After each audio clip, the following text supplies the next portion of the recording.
Welcome back, everyone. We're now going to begin with the case competition, which is the most exciting part of this conference, for me at least. We have four winning teams who are here today and are going to compete. But we had 66 students participating originally. From the best business schools in 9 countries, including US, China, Australia, Philippines, Mexico, Colombia, France, Singapore, and Spain. And we have here the 4 final teams. So please help me to congratulate and to welcome CKGSB from China, Cornell EMBA,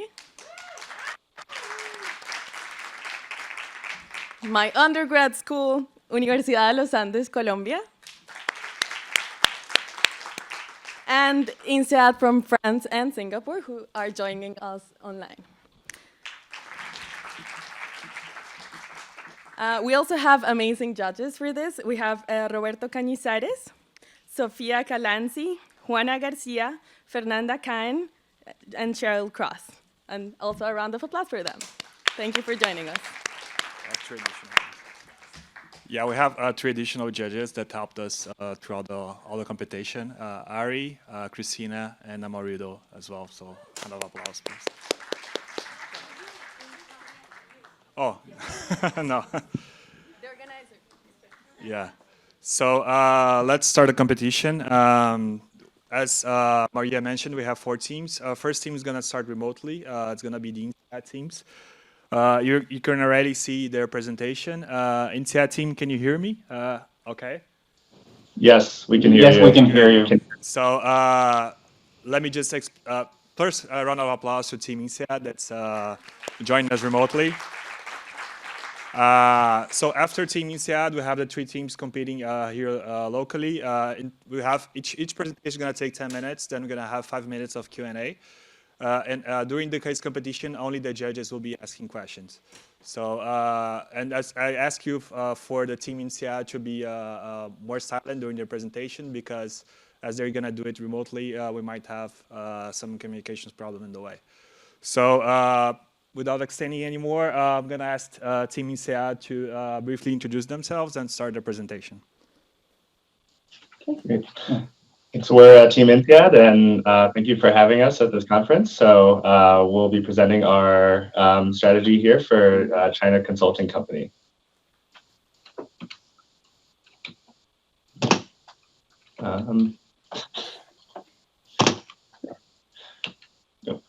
Back.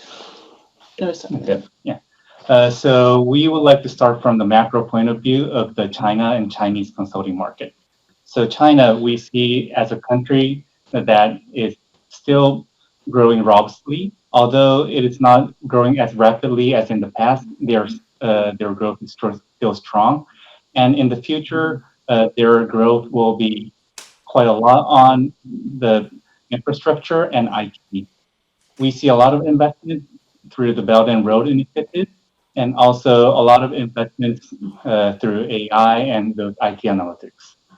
At the same time, we would like to note that China, the government is having a very strong influence in such economic growth. And in such a country, the consulting market is growing. It is growing faster than the world consulting market, and it is growing along with the China GDP. And it is still growing. And turning to the players within the Chinese market, already the multinational firms like McKinsey, BCG, Accenture entered the country. However, in general, we see that those companies are dealing with the multinational companies that are entering China.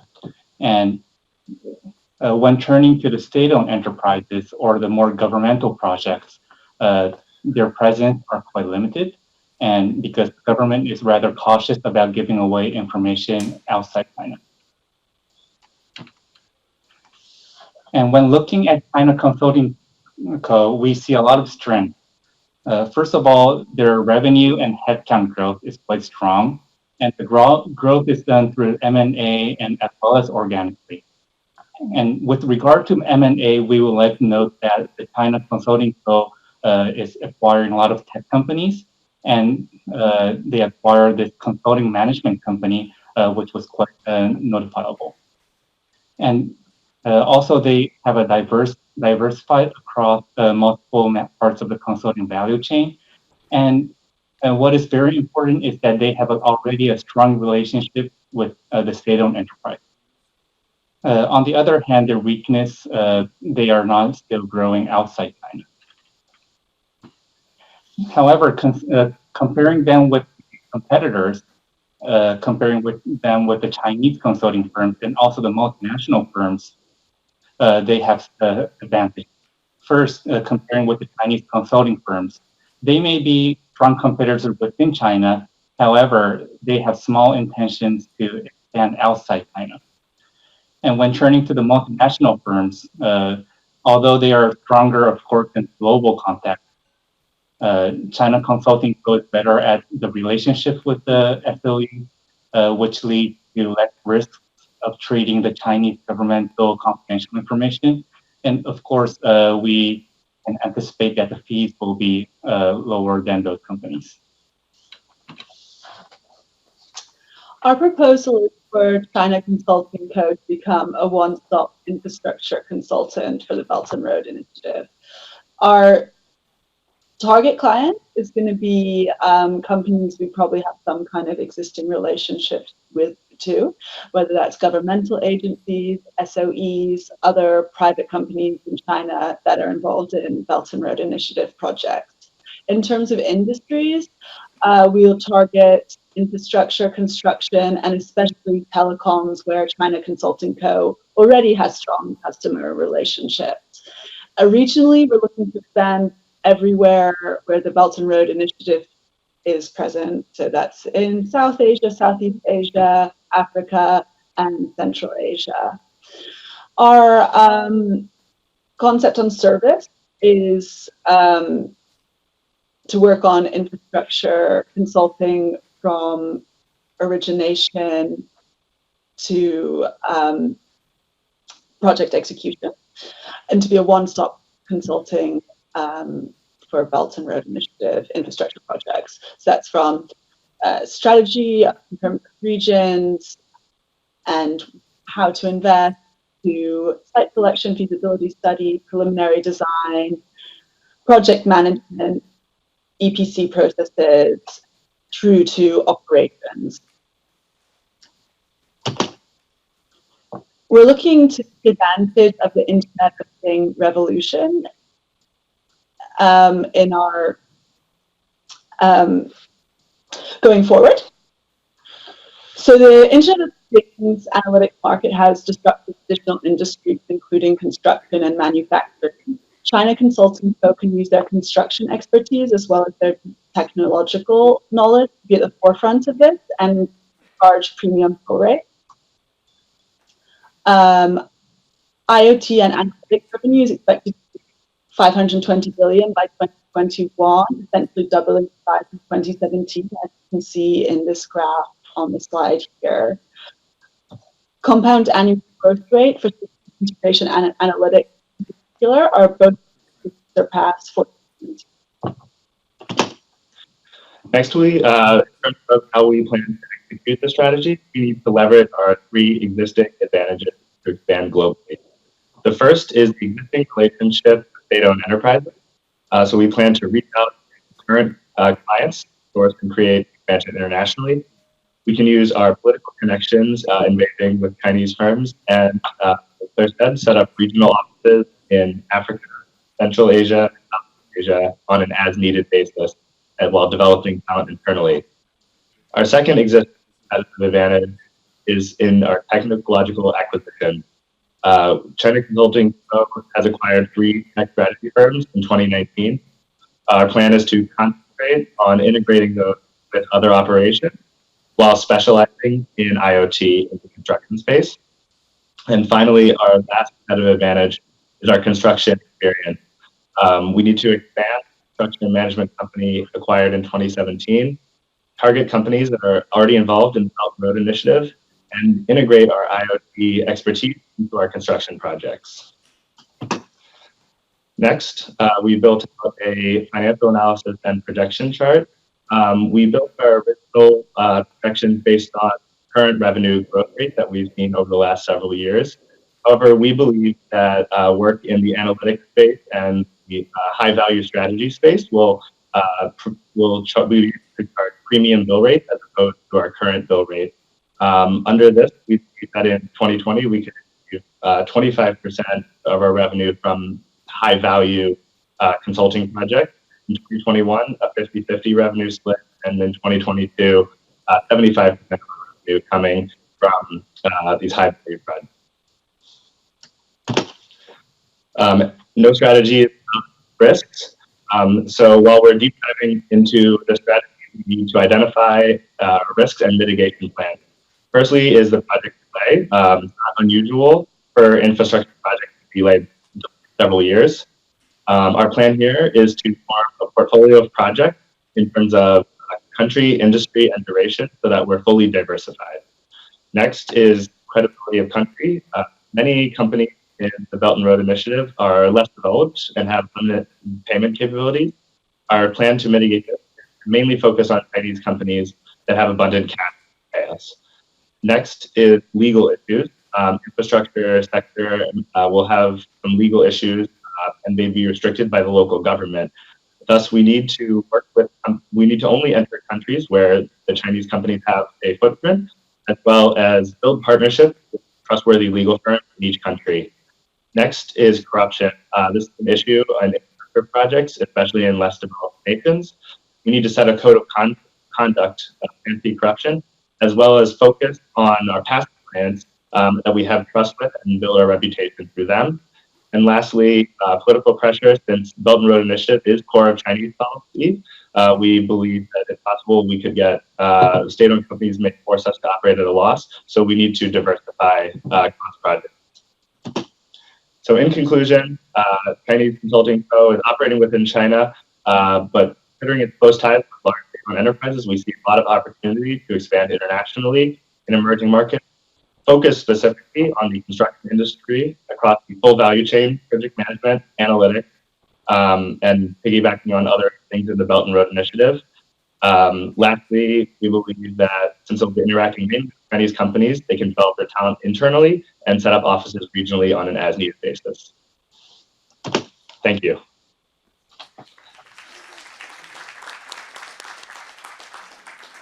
Okay, so now we're open to the judges.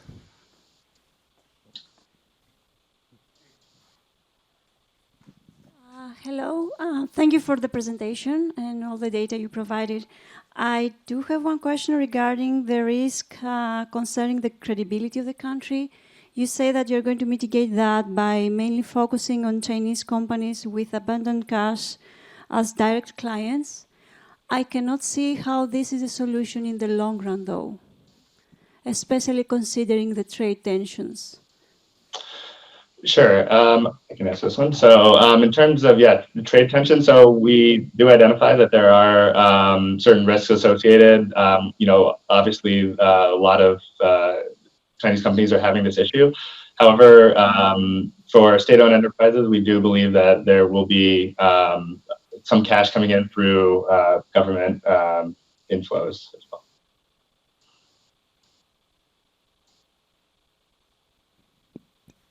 If you rely on this solution, you face the problem of magnifying the risk of losing credibility.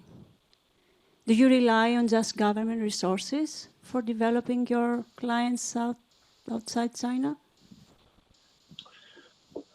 So we are relying not solely on government organizations, but we believe that our relationship with the government will help us grow in the short term. But we do identify this risk, and we think that working with a variety of state-owned enterprises will help mitigate some of these concerns. So we both agree that this is a short-term solution then? Yes, for this is the next 3 years. We based our projections on 3 years, yes. So how does this prepare them for the longer term? So I think we'll be able to build our expertise in areas such as IoT analytics, which is really expected to grow, as well as building additional relationships with multiple players. And so I think that having the IoT expertise will allow us to be diversified and not and be able to charge premium bill rates and deal with the kind of growing revolution in analytics. I think also we could add there that at the moment when we're looking at Chinese companies expanding overseas, especially on the Belt and Road Initiative, a lot of them are SOEs or have strong government connections. So it's a good place for us to start in terms of scale of project and also just accessing these markets. But once we've established these links, we would look to work with private companies as well. And yeah, we see that the problem that Chinese companies, when they go outside China, they try to make this Chinese community. However, that is not, I guess, sustainable for the whole world in the long term. So we believe that they will build up the relationships with the local government outside China, and local players, not only the governments, but the players outside China, and so that they can support not only the Chinese community, but also the country itself. Yeah, I like the solution, very creative and practical. A quick question on the growth, the figures. Where does the growth of sales and profit come from? Sure. Sure. So for the revenue projections, we projected our current revenue based on the original revenue growth that we had been seeing over the last several years. So that's the blue chart.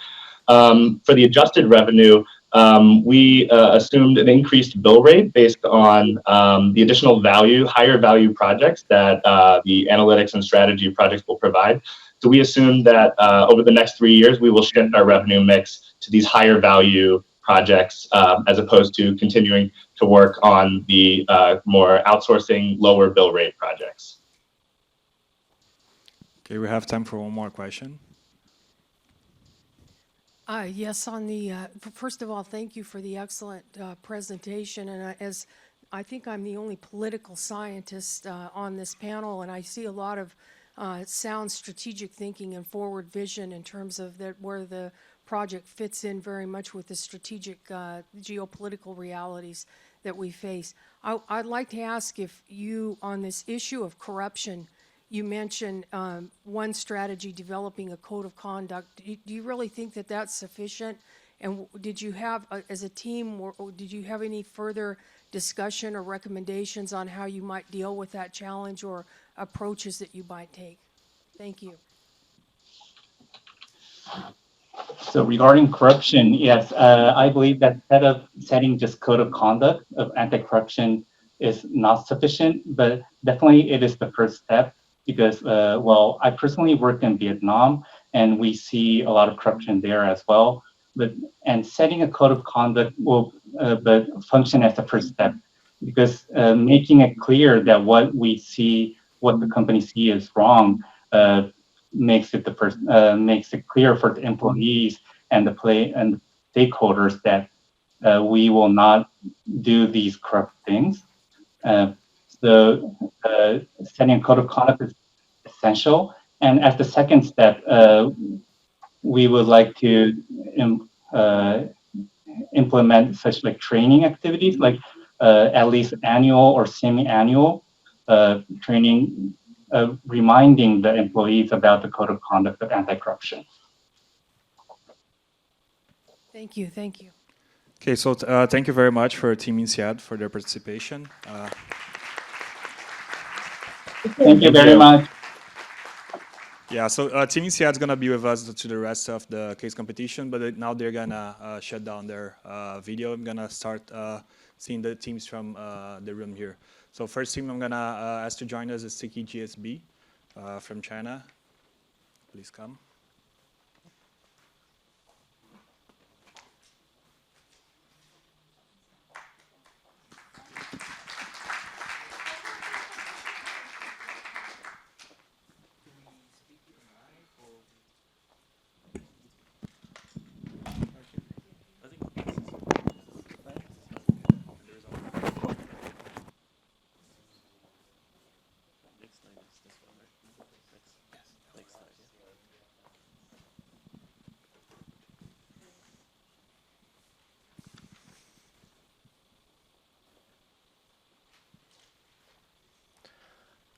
The compass, a Chinese invention, allowed Zheng He, one of the most great explorer of the Ming Dynasty, to sail around the Middle East and Africa to peacefully expand Chinese trade and influence. In a similar way today, China is building a great area of influence and trade with the One Belt, One Road initiative. The compass we chose for the expansion strategy of China Consulting is Guanxi. So what is Guanxi? Guanxi is crucial to doing business in China, and it can be described as a social bond that link people and businesses with time, with the concept of faith, and with common cultural background.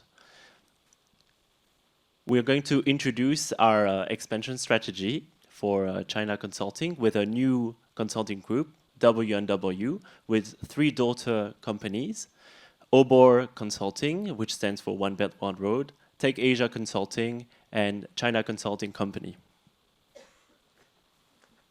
So, analyzing the current scenario, we find that China Consulting has a very strong, powerful network in China with different banks and state-owned companies as our major clients. We also find that there's a government who's pushing for AI development for national companies to go abroad through One Belt, One Road initiative.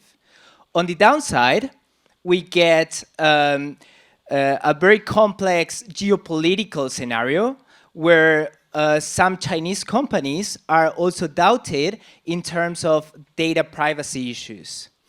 At the same time, we have a consulting firm which has operations 100% located in China without any physical presence abroad.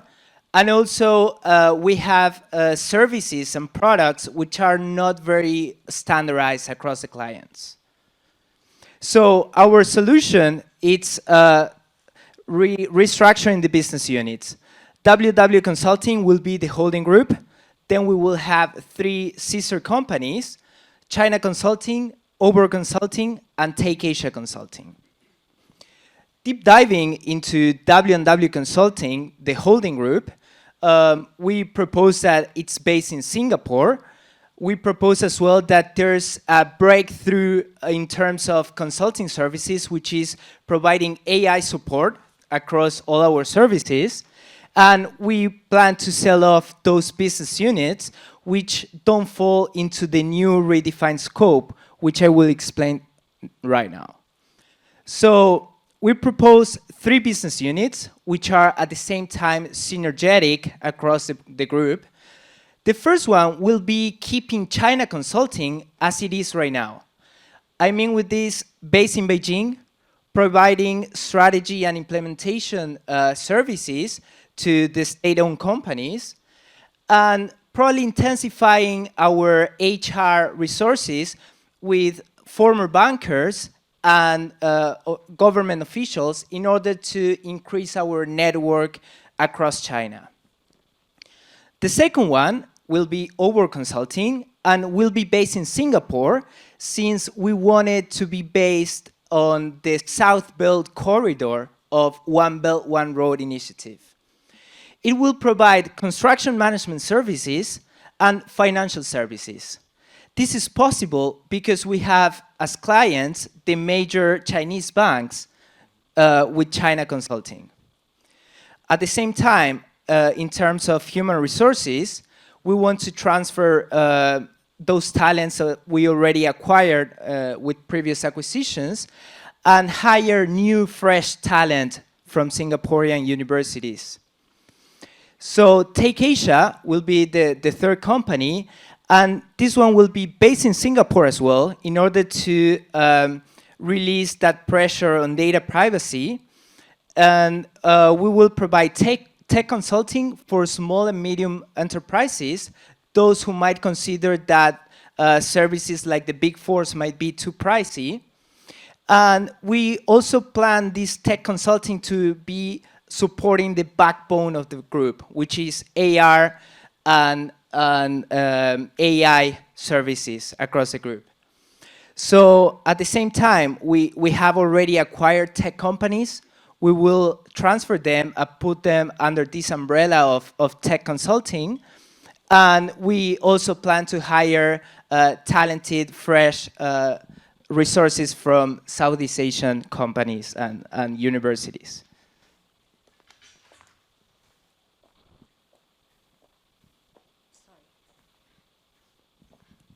Apart from the government-led support for its Infrastructure Asia initiative, location-wise, Singapore is a very strategic location whereby you can actually gain access to Asia as well as Southeast Asia. Financially, it's a global leading platform whereby you can actually intermediate between like trade flows and capital flows because it's very efficient. Technologically, it has a strong support network of companies in the infrastructure development space. It also serves as the headquarters, the APAC headquarters for many major technological companies such as Uber and Google. As a cultural melting pot, language barriers are easily broken down, hence facilitating all the communications among all the different nationalities. Last but not least, its international proven track record of good governance, accountability, as well as transparency puts it in good state and as a good candidate.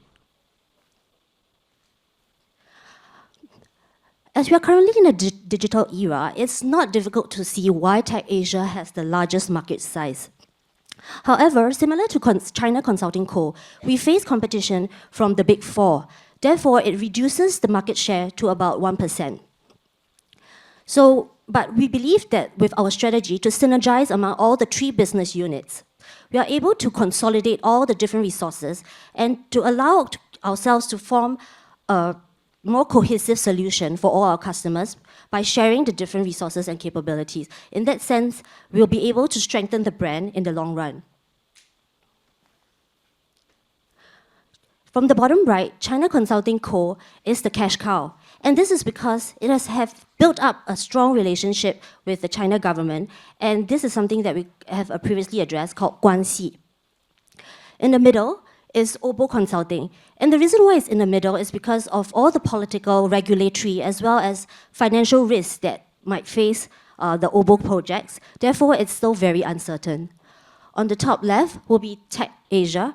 And Tech Asia, we see it as the high growth market potential. And this is because of the increasing focus that's on technology nowadays, and therefore there's actually a lot of like exponential growth that's going on. And it has broad applications across multiple industries, and this also applies to W&W's own business units. Our future plans is actually focused on environmental sustainability. And this is because with the focus for China on environmental issues, Xi Jinping himself has issued 2 directives on how to build a more green Belt and Road. So there's a lot of commitment from the China government. Also, infrastructure development itself is set to exceed $1.7 trillion by 2030. And 13% of it goes towards climate adaptation costs. So there's actually a lot of market for that. Environmental impact assessment, green financing instruments, as well as climate mitigation are some of the areas that we believe will open up new markets to Obo Consulting. Oops, sorry. But anyway, I'll just continue. So with that, we actually believe that environmental consulting is something that we can look on in the future, even with the risks that Obo Consulting currently faces. And with that, we end our presentation. Thank you.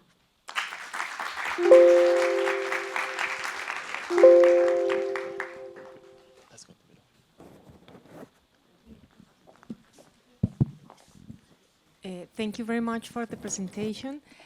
I want to ask, how do you decide Singapore? I understand why, but how do you find or figure out that Singapore was the best place, even that Singapore is a small market? Did you consider another country? I think we chose Singapore as a group because we felt the good governance, the transparency that we have previously mentioned, as well as all the different factors in terms of politically, financially, technologically. It has a lot of like a support network that can actually help in like reaching out to other countries. So it's more seen as a launch pad and a gateway rather than just like a sole country market that we're actually going to focus on. Thank you. Given the fact that they have not integrated the previous acquisitions after several years, how do you feel about the risk of managerial talent to execute this organizational rearrangement? So I think that one of the major, let's say, problems that this China consulting had before was that all the business units were kind of spread away and they were not like working together, providing a standardized service, if we can mention it somehow.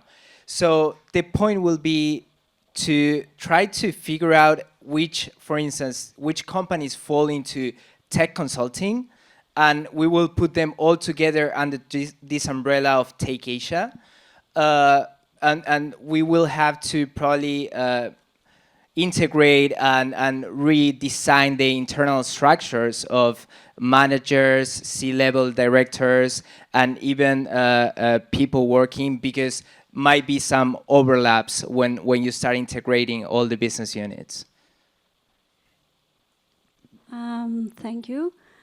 So you're focusing in an area that is affected currently by several issues. For example, we have seen recently how internal issues in Hong Kong have negatively affected Hong Kong's growth, leaving it behind Singapore and China in several sectors, especially regarding future projections. So my question to you is, do you anticipate any spillover effects that may affect your strategy in Singapore, because you are very focused on some countries? Thank you. At the moment, there's actually been a lot of spillover effects, especially from the Hong Kong debacle that's actually going on.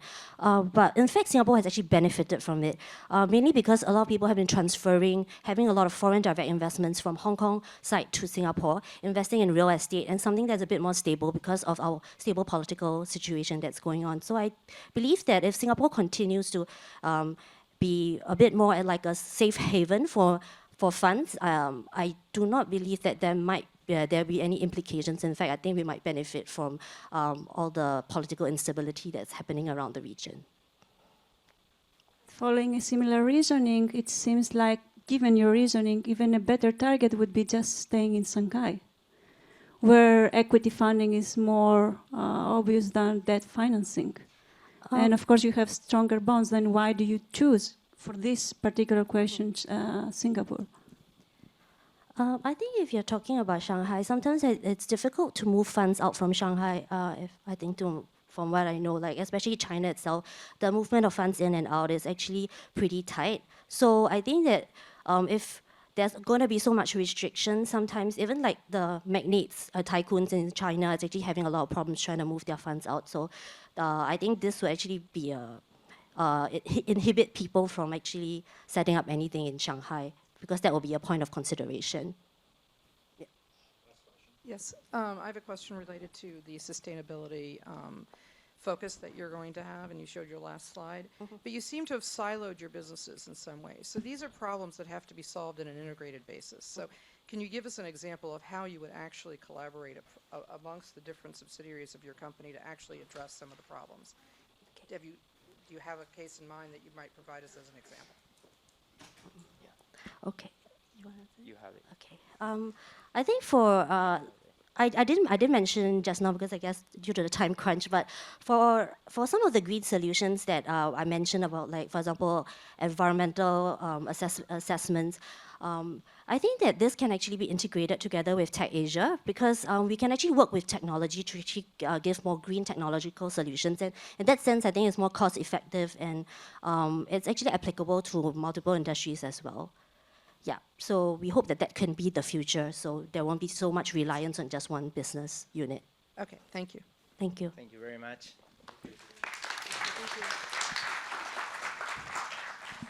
Okay, thank you. Now I call Team Cornell. Please join us.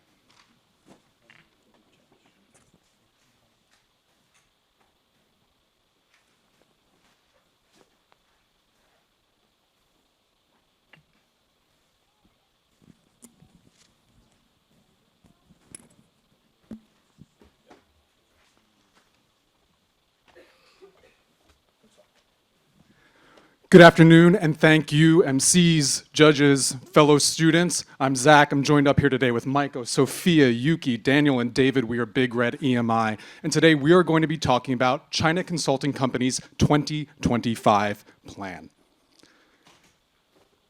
China Consulting Company operates in the world's most populous nation and the world's second biggest economy. But which markets should it enter next? How should they do it? And why should they do it? First, we're going to start by examining the firm's core competencies. Then we're going to look at some relevant industry growth and talk about interesting opportunities coming out of the Belton Road Initiative. Finally, we're going to talk about how to implement this strategy through bold public and private partnerships, a blended approach to talent acquisition, a strong restructuring, and ambitious plans for new branding and differentiation. So, who is China Consulting Company? They're a consulting powerhouse who's been growing steadily over the last several years. Not your 3, 5, 6% kind of growth, albeit very impressive. Monstrous 30 to 40% growth year over year. Through their strategic M&A and successful implementation, they have grown from 43 million and on par to hit 250 million this year. A 450% growth since 2013. As China is now known for low-cost manufacturing, to cutting-edge digital transformation efforts, the firm has now repositioned themselves to be masters of operations and infrastructure implementations in the region. To differentiate themselves from your foreign powers and challengers in strategy, advisory, and accounting, China Consulting Company has now doubled down to service the state-owned enterprises as well as the family-owned corporate Asia. Through their acquisitions of construction and tech strategy groups, they are now ready for additional growth. Let's take a look at some of the growth levers that are ready to pull. We propose a two-prong approach for China Consulting Company to enter and expand their market. First, leveraging the Belt and Road Initiative, also known as BRI. The BRI basically leverages China's expertise in building infrastructure across 126 countries around the world. Currently, there's more than $3 trillion in trade between China and BRI nations. In addition, there's an estimated $26 trillion of infrastructure needs, and out of that, China has pledged $1 trillion in infrastructure support. What this means is that there's a gap of $25 trillion of infrastructure need. And we think that this is a great opportunity for China Consulting Company to enter the market, address the gap, and help BRI nations with infrastructure and technological support. Second, their strategy is to expand in China through smaller cities. To give a little bit of context, the IBIS World Industry Report published in March indicated that the consulting industry is expected to grow 6.5% a year for the next decade within China. In addition, smaller Chinese cities are found to be underdeveloped with consulting services, and there's future rapid growth anticipated. So we think that China Consulting Company can partner with existing clients that have offices within those smaller cities. So again, the two-prong approach, leveraging Belt and Road initiatives to leverage the political goodwill with the BRI nations to build infrastructure and technological support. Second, partner with clients who have existing offices to help build and expand within China. BRI and the company's growth must be aligned and integrated geographically, sequentially, for global connectivity and outreach opportunity to provide creative design solution to our clients in a better way. Chronological and strategic investments will be made in key locations and cities from China to Western nations. We're gonna go where the customers are. By 2020, company will invest in domestic key cities such as Shenzhen, Hefei, and Yangzhou to create a base of operation and recognition. By 2022, we'll engage with Chinese-friendly nations such as India, Kenya, Turkey, Italy. We'll collaborate with the international government and the firms. and by 2024 will boldly enter the Western market, such as France, UK, and United States. Public-private partnership is critical for stability and the growth of the company. The company must leverage the opportunities and the goodwill generated by the BRI in public-private partnerships, especially in the emerging technological markets. Company will provide strategic value proposition to the clients, government agencies, state-owned enterprises across the BRI nations of the mid-sized private-sized companies. The company design solution will provide competitive advantage in technology and bureaucratic expertise. For example, Kenyan government wants to bring on 5G system, as well as the maritime and overland BRI partners wants to establish a technological infrastructure in the 21st century. These countries include Italy, Greek, India, Turkey, and Indonesia. As you can see from the slides, the private participation and investment in infrastructure has grown steadily over the last 3 decades. Finding great and competent talent is important in any industry, but within consulting, it takes an even greater level of precedent. This is why we recommend a blended talent acquisition strategy that will address the needs of today while also working to develop talent for tomorrow. First, employing local talent should be a priority. This will help strengthen relationships within countries and cities, but will also leverage people who have the knowledge of local cultures and resources. Second, the firm should be open to moving and compensating senior talent to relocate globally when needed. And while this can come with its own risks of ensuring smooth transitions, with careful oversight, these can be managed well. In addition, recruiting efforts at universities in their target cities should begin immediately to attract junior talent, but to also build brand recognition for the long run. And finally, they should start internal development programs to keep their workforce engaged, to reduce recruiting costs in the future, and to build tomorrow's leaders. Organizational structure will also be important to making sure that the systems are in place to support their business objectives. A flat-level organization, similar to Microsoft or Alphabet, will allow for optimal performance and efficiencies. The firm should restructure by merging their existing companies and offering 5 core services: strategic services, tech services, construction, accounting, and outsourcing. This flat-level organization will allow for employees within those divisions to lead the process and decision-making, creating a more agile and efficient company. Incorporating incentives built into the structure to encourage cross-functional collaboration will allow for the team's ability to tailor their needs of their clients and be able to offer optimal and customized solutions. And on the topic of the rebranding campaign for CCC, from our research and also from my personal experience of working and doing business in China, we would absolutely recommend that CCC implement a global branding campaign that would reflect both its global ambitions, but also its commitment to its home market, China. And right now, in the current global geopolitical atmosphere, we feel like a successful global campaign is even more crucial to CCC's future success and expansion plans. Of course, making sure our designs and campaign align with the best industry practices in the consulting world. We came out with 4 designs that we feel will not only raise the overall brand prestige, but also increase the brand recognition in both globally and also in domestic in China. For the first one, we simply abbreviated the name to CCC. To us, this is a simple yet elegant design. And on the bottom, for our second choice, we have a C cube. To us, this will represent a modern way approach to the rebrand. And to our third design, by including the last names of CCC's founders, we think this way will actually allow CCC to embrace both its Chinese heritage, but also its promote its Western partnerships and also and ambitions. And lastly, in conjunction with our global branding campaign, we will also recommend that CCC that needs a short Chinese name that is simple, prestigious, and also highly memorable to make sure brand it's well perceived in China and also for its domestic growth in China as well. So for us, that name is Dahua, which translates to Greater China. And finally, another way that China Consulting Company can differentiate itself and make its mark on the global stage is by positioning itself as a Chinese multinational for the common good. with an element of social corporate responsibility are perceived as more trustworthy by the public, they attract talent, and seen as more desirable partners for both private and public firms.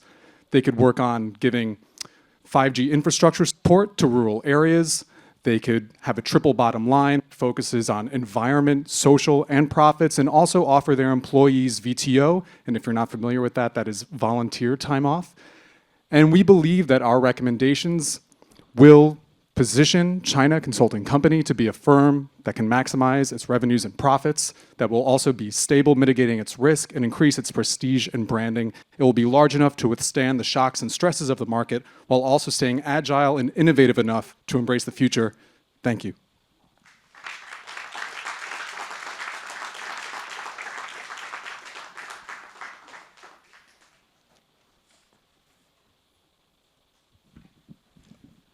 So question, with this strategy, do you believe this might over-index on the reliance of China, or is the assumption that Chinese Consulting Co. is a Chinese company built for China and Chinese growth? Or is there any expectation of international multinational firms as customers? I think as we were building out this strategy, we did sort of bake into our thinking that we would start partnering with some of our clients who have a presence in China and some of the other Chinese cities that we were looking at, and also overseas, so that it can make a little bit more sense as we branch out into these other markets. It's about this internationalization side. So I could get that idea in many slides that you have and in many parts of the speech. But can you please clarify that internationalization strategy? So you said partners. Are you going to open offices abroad?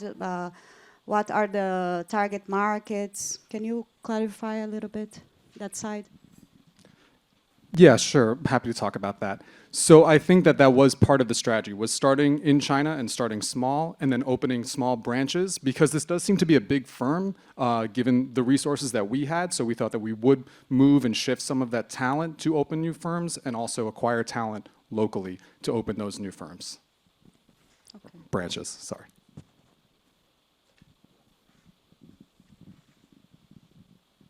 One last question, probably. So you considering opening or going to Western countries like Italy, Greece, and some other. So my question is, what is your competitive advantage that will allow you to succeed in those countries, given that big names have already established market power, not to mention local companies? And second, you also need to consider the fact that those Eurozone countries, following the general tendency of the Eurozone countries, are more and more against openness. Well, I can answer the first part.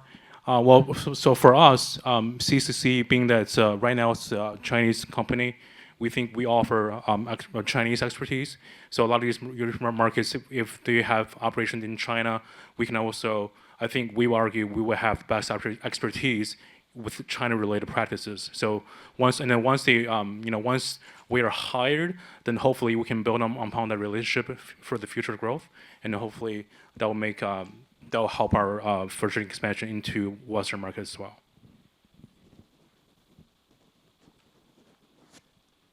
Did that answer your question fully? Oh. Okay. And so the other part was that because the Belt and Road Initiative has already seen some footprints in some Western markets, such as Italy, such as Greece, we are hoping that there will be some clients who are comfortable working with Chinese firms there. And that is why our plan is also sequential. We're not going to start working in those Western markets right away. We will start in China, build up our prestige, build up some pedigree, and then start moving so people don't just know us as a Chinese firm, but as an international firm. Last question. Continue with the two last questions. About also the internationalization process. You didn't mention anything about other southern areas like Africa or Latin America, and is one of the biggest attractive for Chinese companies. Why you didn't mention any about these regions? You mentioned Western, but Western like Europe. Sure. So sub-Saharan Africa is definitely on our radar for ways that we could expand. We know that Kenya and the Kenyatta administration is very open to working with the Chinese government and Chinese firms. I think when we were doing our assessment, we felt that maybe Latin American countries would be a bridge too far for our core competencies right now, but I could definitely see us getting there in some time, and I probably should have added that pin as well. And I'll just add, so once we actually are establishing Western markets, we feel like by doing that, we can actually raise our global prestige, so that will make our entry into Africa, Latin America even easier.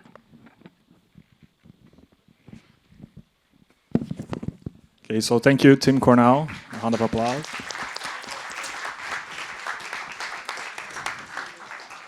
And now I ask Team Uniandes to join us.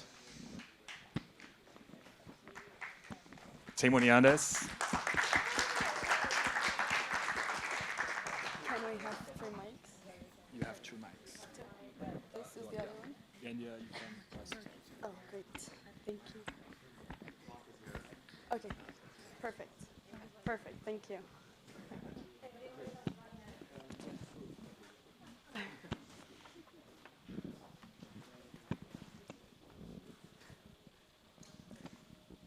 Okay. Hi, everyone. If you want to follow our presentation, please scan our QR code. Good afternoon, members of the board. We're here today to tell you how we, as China Consulting Company, can use our knowledge and experience in emerging markets to become a world-leading multinational consulting firm. As you know, over the past 6 years, we have had an important growth in revenue, number of employees, and partners. But this growth has been slowing down, and we're convinced that we can regain it. In China, we have become experts in 4 main industries: banks, telcos, tech, and construction. And we have gained extensive experience working with state-owned companies. Due to this experience, we're confident that we have an advantage over other multinational consulting firms, specifically in emerging markets, where we know their needs, risks, and challenges. Leveraged in powerful integrations like merging our knowledge in construction and banking, we can offer innovative and attractive services to Belt and Road associated countries. And now Soraya is going to tell you how we came up with our first destination. Okay, so just considering the current geopolitical context was not enough to define which country we should expand to first. Therefore, we created a 4-filter funnel in order to find the best market to go to first. What we want to do with this funnel is select the country where we can leverage our capabilities, but at the same time, mitigate the risk from the socio-political environment. The first filter incorporates this year's most important emerging economies. Since we know how to work in an emerging market country, we are the ideal consulting firm for other similar-minded emerging economies, because we know how to manage complexity, we know how to manage the challenges from the emerging markets. The second filter retains the countries with a large and growing industries where we have experience on. This way, we know that our know-how is needed, but also highly valued. The third filter selects the countries with the best relationships with China. What we want to do with this filter is to assure that we won't have any possible risk of rejection from a social or political perspective from these countries. At the end of these 3 filters, we just had 3 countries: Indonesia, Thailand, and South Korea. At the end, we decided that the best country to go first is Indonesia because of its importance for the Belt and Road Initiative. Moreover, the Indonesian state-owned companies are deeply involved within its economy. Therefore, we can leverage all of our knowledge of state-owned Chinese companies to start working with Indonesian ones. And now Milena is going to tell you a little bit more about all our opportunities with the Belt and Road Initiative in Indonesia. So of the shortlisted countries, we identified that the best entry point for our company would be to Indonesia. Not only because of its steady growth and its close ties to the Chinese economy, but also because of the large-scale development policies where our extensive expertise would be put to very good use. Indonesia has planned a $33 billion new capital that they're going to move from Jakarta to another part of the archipelago, and has received a $91 billion Belt Road Initiative investment to develop 4 economic corridors throughout the archipelago.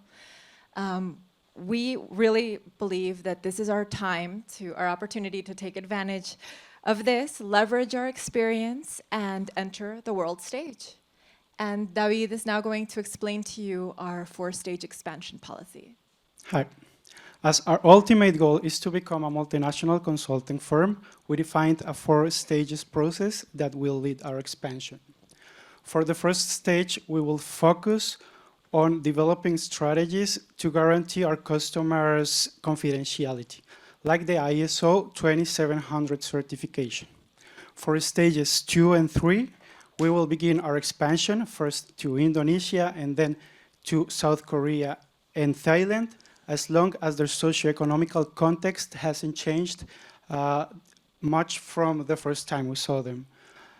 For the last stage, we will stop, reevaluate again all the emerging markets, and redefine our expansion path. It is important for us to mention that we won't just open new offices at each of these countries, but also to acquire firms that have knowledge in different industries from the ones we already have experience. This way, we broaden our portfolio and have more experience in emerging markets. Now I would like to ask you how many of you have been in Indonesia for vacations?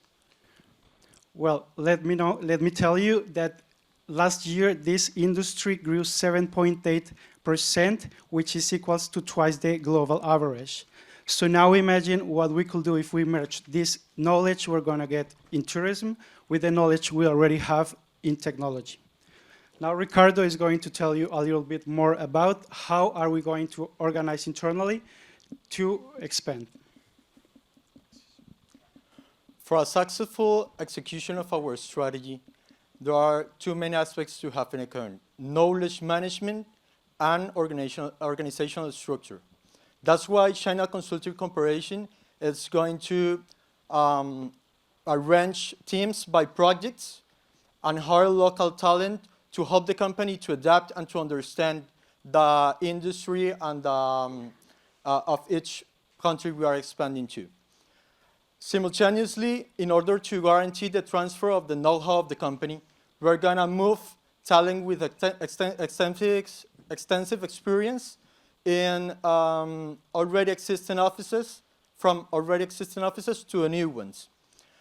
Related to the organizational structure, we are going to, in the first stage, the most important aspect is that we are going to make an integration between the newly acquired firms in China under a single functional structure, which will evolve with the company when we expand to the first country, Indonesia, becoming a divisional structure, and later when we expand to other regions into a multi-divisional one. We are convinced of that this implementation is going to help us to become a well-organized company. So as we said, we have had an important growth over the past years. But since this growth has been slowing down, we came up with our 4-stage expansion strategy, we decided that Indonesia is our ideal first destination, so that afterwards we can become the world-leading multinational consulting firm we want to be. This is just the first step for China Consulting Company's new era. Thank you very much.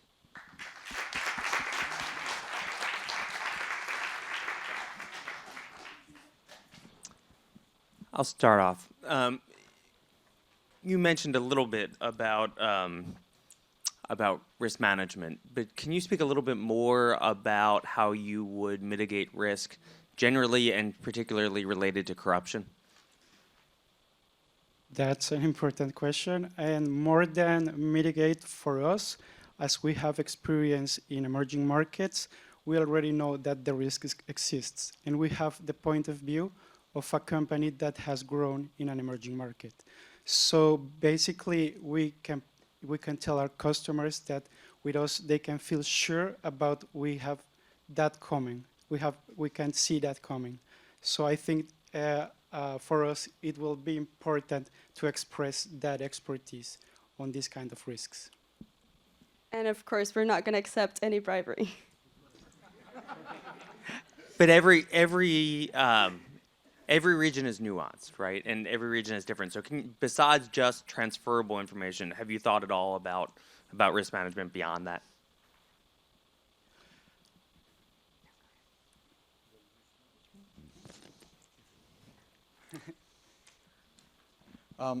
In general, about risk management, what we have is the experience. Like we are coming from the top 1 emerging market.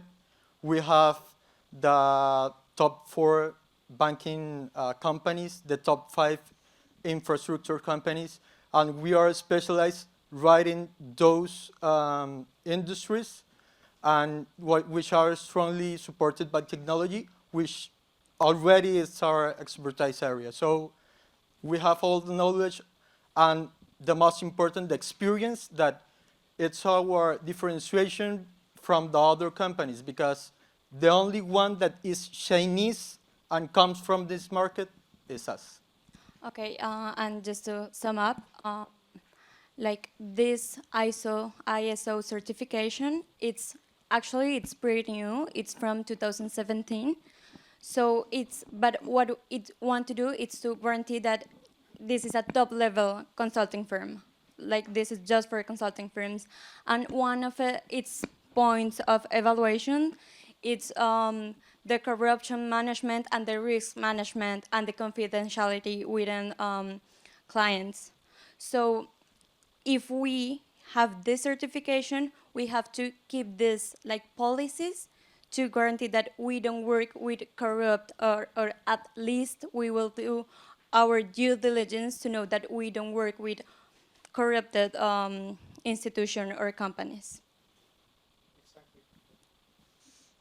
I think also these risks becomes a strength. As an example, we come from a city that's been trying to build a metro for a long time. So we understand that we cannot see the problems and the risks just from one point of view. So that's why we're proposing merging knowledge. So if we are able to help our customers from an infrastructure point of view, but also from a banking and investing point of view, we can mitigate these kind of risks. I like the fact that you were going to create sort of an integration of knowledge, infrastructure, and quality before you start growing. But in a Chinese company, this is likely to be all in Chinese. When you bring that to Indonesia, which speaks Bahasa and or English, how do you think these systems that are built in China can be applied in the countries that don't speak Chinese? Okay, so as we know, the Chinese companies are all over the world. So the language has never been like a barrier for Chinese companies. So what we have, actually we have thought about this, and we came up to the conclusion that at the beginning, the senior managers that are going to Indonesia should have to take some courses to learn the language, but also we are gonna like hire so many translators to help us in the first days or in the first year of the operation. In the strategy, we always have in account the acquire of local talent. So it will help us with the language. We are gonna have like recruiting processes on the universities to help us, like with the analysts and newer consultants. And obviously, we are gonna work on attracting talent from other already existing consultants in the countries where we are expanding to. Also, that's something else we can focus on. knowledge transfer. We talked a lot about knowledge management, so I think we will focus on knowledge transfer. Specifically in infrastructure, there is a language that's universal, there are construction plans or construction blueprints.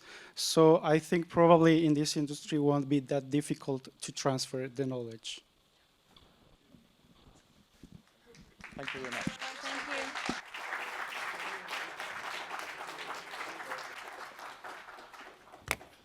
Okay, so a big thank you to all of the teams that participated on the case competition. They did an amazing job. Let's have a round of applause. So now we're gonna go back to our normal pace. We're gonna have a panel, coffee break, and after the coffee break, we'll announce the case competition winners. Thank you.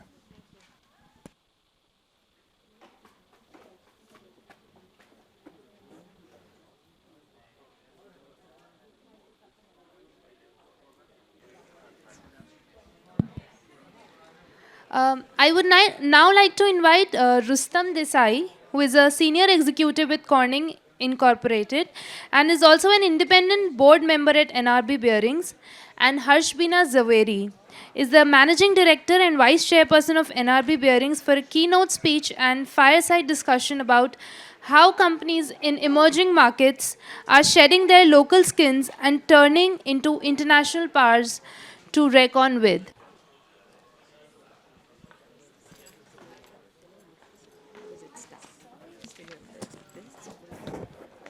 Just so that, yeah. Okay. Okay, as I speak. And do you want the mic? Yeah, that would, oh, I can hold it. Oh. I do want to see the slide. Thank you. I'm gonna- Changes.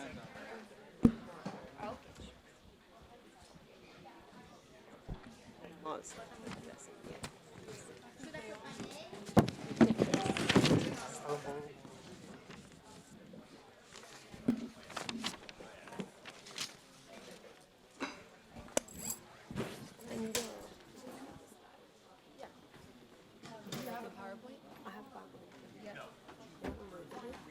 Sorry, I didn't know. Let me see. And I just need a few. Yeah, this will be the clicker. Can you just tell me the name of the slides?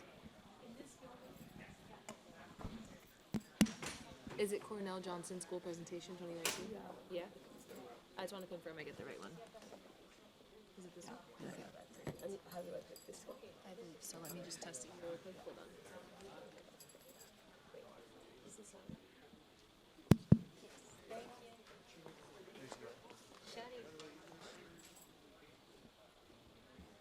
No, both.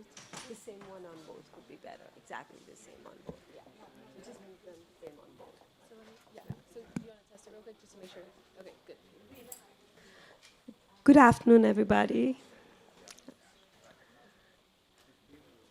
It's always difficult to speak in the afternoon. I think everybody by this time is rather sleepy. But I do hope that you'll find my story interesting. I'm going to be speaking on the company that I run and tell you a little bit more about how it got to being where it is and our future plans. So I have a few slides because I think it's a long story and that'll help us stay anchored to the interesting points. We started as an Indo-French joint venture between the Sani family, my family, and Nadella. Nadella was then bought over by the Torrington Company, but how did I come to be in this company? I actually never intended to join the business. I primarily studied urban planning and social anthropology, and I wanted to be a lawyer. However, my grandfather had given my father the money to start the company, and my father wanted not to be part of the family business. He wanted to create a very, very professional company. But because my grandfather had given him the money, he had actually divided up the shareholding between 3 family members. I think some of you may be familiar with this kind of story. And my father wanted me to join because otherwise the company would go into the hands of his brother's sons. So I said, okay, I'm going to come for a little while. I'm going to understand the business. This is not what I want to do with my life. And then Once this is diffused, I'll move off. However, this is what actually happened. Once I joined the company, I realized that my father had really built something very special. And the strong values that he had created, I felt needed to be institutionalized. So I took the company public. I thought that was one of the best ways to preserve it for the future. What was it like when I was in this company in the beginning? So we had a French technology partner, and the company was completely in awe of the technology that was being given to it. They actually were stronger than the French partner, which got sold over the years to many different companies and ended up belonging 50% to Renault, the car company, through their bearing company, and 50% to Ingersoll Rand, the American large conglomerate, through their bearing company, Torrington. So we had all these global competitors, the Germans, the Swedes, the Japanese. They were seen to be having a huge technological edge. What was our advantage? Our advantage was our deep desire to learn from customers, combined with a sort of can-do attitude to find solutions, frugal innovation. We didn't have that much capital. Machines were expensive. It was a closed economy. So the advantages of the closed economy was that whatever you made could get sold. The disadvantages were you had very high duty, so you had to be sure that you could earn once you invested. Then there was this pause and this huge change that took place in India. We had the new path-breaking liberal budget, and suddenly the Indian economy had very low duties, and everyone could enter and everyone could compete. Many were very worried. They thought that this was an unsurmountable challenge. Many companies sold off to multinationals, but for me, I had studied in America and I knew there was fundamentally no difference between the nations in terms of their capability. The people, individuals, could achieve whatever they wanted wherever they were. And I didn't have that traditional, typical colonial mindset that was very much part of my company culture. So I said, this is a moment when I can think and maybe achieve my dream and maybe stay on in the company, but I did not want to be in the kind of company that I had joined. I wanted to actually create a company that could do its own design engineering, that could really be supplying global leaders, which would not be just there selling to a supplier, as a supplier, to companies that had no choice. But I wanted to go to Germany, to France, to America, and become one of the #1 suppliers to the #1 companies in the world. So what did we do? I created a document for the board, something like the presentation that you made just now, and let me tell you, it was thrown out. The fundamental point that all the board members made was companies beg, borrow, steal, do anything for technology. We have technology from Ingersoll Rand. Our company belongs 26%, as I told you from the beginning, to one of the top multinational companies in the world. They make the best bearings. Why would we want to waste money and set up an R&D center? Instead of that, we should just expand capacity and try and supply more and more to our collaborators if we want to be global, and continue to supply the Indian companies. In fact, there's a story behind this. My father told me one day that, we should buy this Mahindra car called the Scorpio, which has just been developed, and sort of like the Nano, which the Tatas had made. It caught the world's imagination. And I said to him, no, I think we should get another kind of car, which is Toyota. And he said, no, this is our customer. So I told my dad, Mercedes is not your customer. For 36 years, you've been driving a Mercedes. So he said, that's different. So I said, it's not different. I'm entitled to the same car as you because I'm a director on the board, but I haven't gotten it. And he said, why haven't you gotten one? And I said, because 5 years after I get it, I am going to make sure we supply them. And my father said, this is your problem. You're too arrogant. You're not realistic. But let me tell you, we set up the R&D center, and within 7 years, we were a supplier to Mercedes. And the way that we actually did this was deeply trying to understand what our competition did differently. Our competitors, they were global leaders, but they were also deeply invested into the status quo. They wanted to preserve their technology. They didn't want to take chances. In fact, technology is an advantage. It's a strength, but it's also a weakness. And this was, strangely enough, an area where my training in anthropology as a social anthropologist really came in useful. We sat and we broke down quite systematically what was it that our customers liked about us, and what is it that our customers, potential customers, disliked about the global leaders. What we actually found is that these companies, they told their customers what to do. If you had a technology problem, if you had a performance problem on bearings or any kind of new car that you were making, they would always talk down to them. Whereas we wanted to listen, we wanted to hear, we wanted to understand more. On the other hand, we did know that we had to have all the traditional strength. So we sent so many of our employees to train in Germany, in France, in USA, and in Japan, so that they were very technically qualified and they understood the product.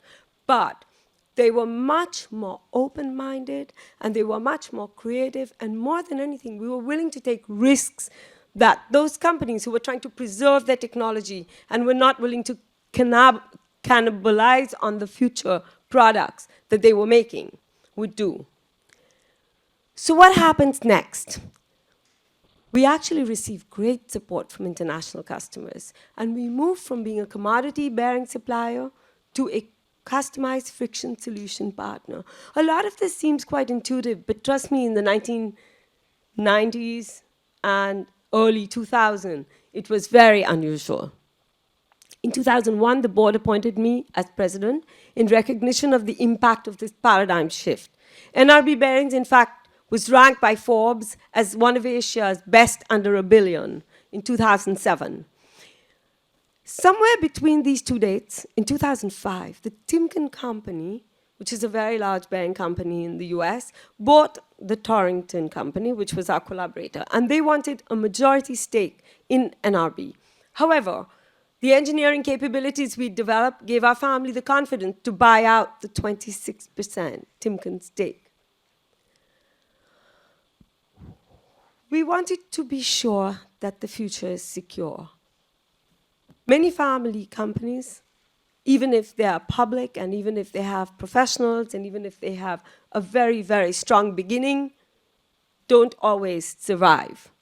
So we have a family succession plan that safeguards our future. We demerged the non-mobility part of our business and separated family managers from beneficiaries. We created a family trust whereby the person who actually runs the company would have the voting rights, but they would not necessarily be the beneficiaries. That means the dividends would be divided amongst all the shareholders that were named. However, voting rights would always vest with one individual. In the last 3 years, NRB moved from the Fortune Next 500 list in India at number 500 to number 327. In the last 10 years, more than $100 million worth of shareholder value was created, and our market capitalization moved from 50 million to 180 million US dollars. Today, the company is professionally managed. We have a COO, Chief Financial Officer, and CHRO and CXO. Over 90% of the vehicles on the Indian roads run on NRB bearing. But more importantly, we are global suppliers to Daimler, Mercedes cars, Mercedes trucks, both, Audi, Volvo, in fact, the entire stable of Volvo, Mack, Detroit Diesel, Ford, Honda, Yamaha, Borg Warner for the e-mobility engines. And the way that we go about this is creating real technological advantage, innovating products that are patented, and we supply all over the world. Growing our global footprint, we set up a manufacturing facility in Thailand in 2007, and then we created a 100% German subsidiary to help supply the German companies right there. And recently, just this year, we set up a subsidiary here in the US. More than 25% of our turnover is now exported. And financially, we are a very strong company. And I think that is one of our strongest legacies. We don't want to be large in terms of sales. We want to be very, very profitable. We really prefer to focus on creating high profitability rather than just scale and growth. In many ways, if you look at the automotive industry and you compare NRB, you will find that our actual profit generated is 3 to 4 times the size of an average automotive company in India. Standard & Poor rated us AA-, which is actually the highest rating that the company our size, and less than 1.29% of the companies on the Indian Stock Exchange have this ranking. So I think the fundamental story is how you need to create a differentiated value proposition.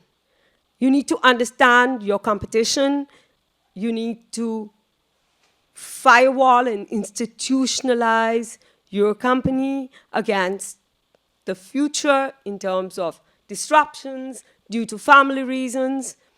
And most importantly, we hire very differently. We do not hire the average multinational talent. We actually look for people who want a combination of a well-institutionalized and systematic company with high integrity, but who are very entrepreneurial. And we give them a lot of freedom, and we really co-create the future of the company.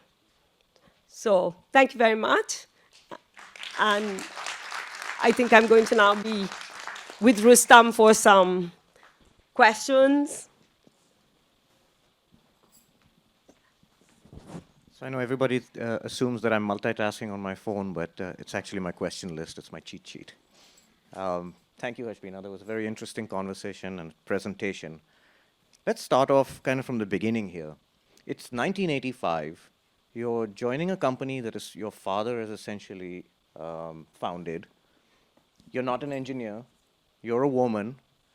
This is a highly male-dominated industry and country professionally. What are you thinking? What are the challenges you faced? And what are the big learnings you had from that time that you still hold on to? So when I first joined the company, everyone was very shocked and surprised that I, as a non-engineer, was getting more and more interested and into the details of the product. I joined on the shop floor. As I told you, I wanted to just be there for 2 or 3 years, understand the business, and move on. So I said, which aspect of the company do I really need to learn, which I can't pick up from pieces of paper? And that, I thought, was how the bearings are actually made on the shop floor, how the workers, the operators really make the product.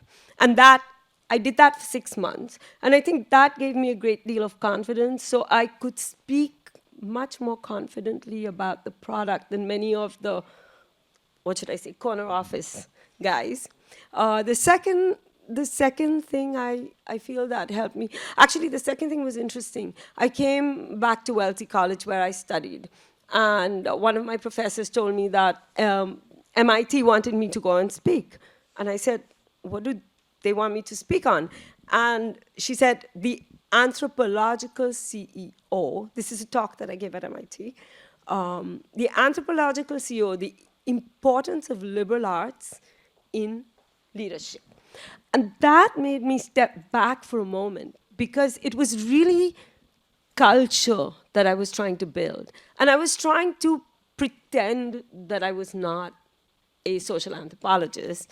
And this gave me the confidence to really completely and openly focus on the culture. I think that was really what was the differentiator. Wonderful. What a great story. So on the topic of culture, it's a family managed company, but it's still publicly traded. And so you've got this natural sort of conflict between family interest and shareholder, public shareholder interests. What would you like to do with this company in terms of legacy building for the next generation of Zaveri leaders? What will your impact be if we went forward 100 years and then look back, and what are the 3 things people would say about the time of Harshbina when you ran the company? So I think you asked me 2 questions. One, what would people look back at and think or speak of? And second, what would I like if I could decide for the future? I think that the most important thing that I learned from my father was, one, you have to be very, very hands-on if you want to learn a business. You have to be very open-minded. There's no work that is beneath you. And the lower the level to which you go to really understand the business, the more deeply you can understand its potential differentiators. So I would like people to say that she knew the product, she knew the people, she cared about the values. We don't hire and fire. It's a funny question because he's on my board. And we were going through, right now, very challenging times. And one thing he asked me is, how did you get this cost down? This was at the end of the last board meeting, so it's public information. Did you fire people? And I said, no, we never fire people. That's the last thing we would ever do. So those values on which we're built, I would like them to stay. I would like them to stay now and into the future as well. The second thing that I think is important for a family business is that the next generation which comes in should not come from a sense of privilege. They really need to earn their laurels. And finally, while I think that I would like to hold the values together and I would like the same principles that guide us from the inception of the company to stay, I don't think we can control the future. And just like I did something completely different from what my father did, I'm hoping the next generation does something completely different to help us stay relevant. Fantastic. That's a great vision. I think I can buy into it, actually. Moving on a little bit. You know, I'm not sure whether it's a myth or reality, but there is a conception out in the international markets that Indian products tend to be low-priced, not the best quality, and therefore not really suited for sale outside of India into international markets. A, is that a myth or a reality? And B, how did you overcome that if you dealt with it when you started breaking doors open at Daimler, at Audi, and so on and so forth? So I don't think it's a myth. I do believe that India and China and a lot of other emerging countries do make a lot of poor quality products too. The bandwidth of difference is much, much greater. So in the relatively developed nations, whatever you buy has a certain standard. More, I'm not sure about the US, but definitely in Europe and in Japan, everything has a certain standard. On the other hand, in India and in China, you can have amazing quality and you can have very good products and you can have very poor products. So as a generalization, it's not a myth, unfortunately. Is there potential for companies to be doing it differently? Very much so. Thank you. We've got some great questions from the audience, and I'm going to try and combine those into sort of special topics. One that keeps coming across is, what do you think needs to happen with companies in emerging markets so they can be perceived as technological innovators versus followers? It's a broad question across markets, not necessarily restricted just to NRB. I think it takes me back to those typical adages, and there are 2 or 3 favorites that I have. One is, I think there's some of you here from China, and Lao Tzu always spoke about the vessel, and is it the clay pot and the shape of the pot that's important, or is what it holds important? So it's very easy to look at what's tangible, and it's very hard to perceive what's intangible, but it's the intangibles that will give you the edge. And I think that you need to realize to build intangibles takes time, and it's not always obvious, but you have to be very focused on it. So I think that's one point.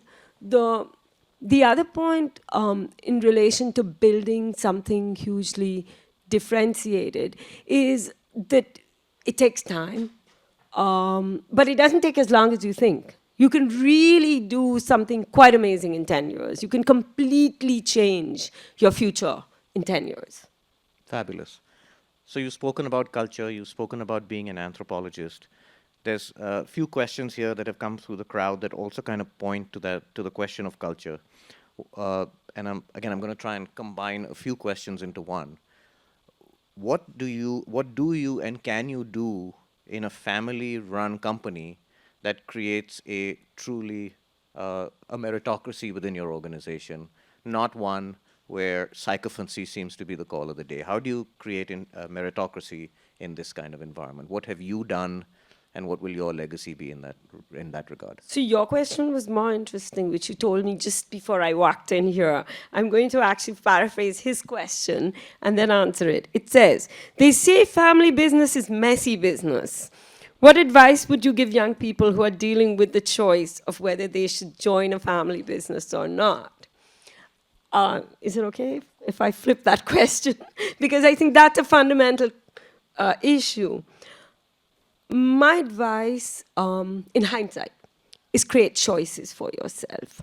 If those who run the family business are secure and anchored, then you are likely to create a better future, for all stakeholders, family and public. I don't see any conflict between family stakeholders and public stakeholders if you run a business with integrity. It's going to be the same thing. And I think that you have to preempt problems, and if you have a competitive advantage, going back, if I were to do it differently, I would have created the R&D center myself. I didn't need resources for it. I had to beg them for, $3 million. I could have borrowed $3 million very easily and set up my own R&D center and maybe licensed the engineering to a commoditized bearing company. It's a little bit like when you're in the plane and they say if there's distress, when you get the oxygen mask, before you put the mask on the baby, you put the mask on yourself. So your company is your baby. It's very important to keep yourself in a secure position and have more choices. If I had done that, maybe the company would have been larger by now. Fabulous. What a great answer. Thank you so much, Harbina. Harbina, we've been told we're out of time, but I'm sure you'll be available during the breaks and stuff like that. People are welcome to come and chat with Harbina. She's very approachable and happy to chat. Thanks again. Thank you.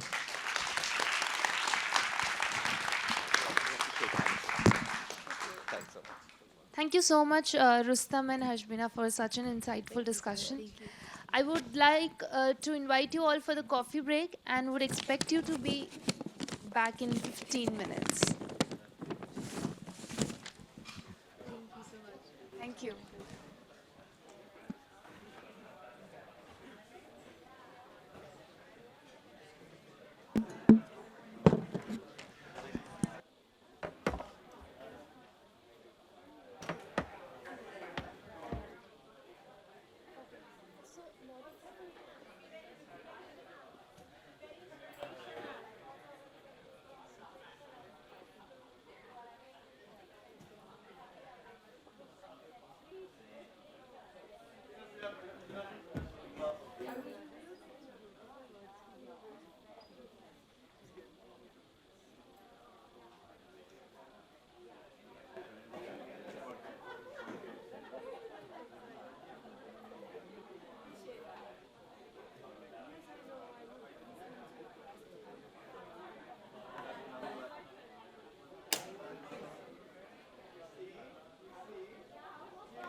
achei que você ia.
Okay, let's just start with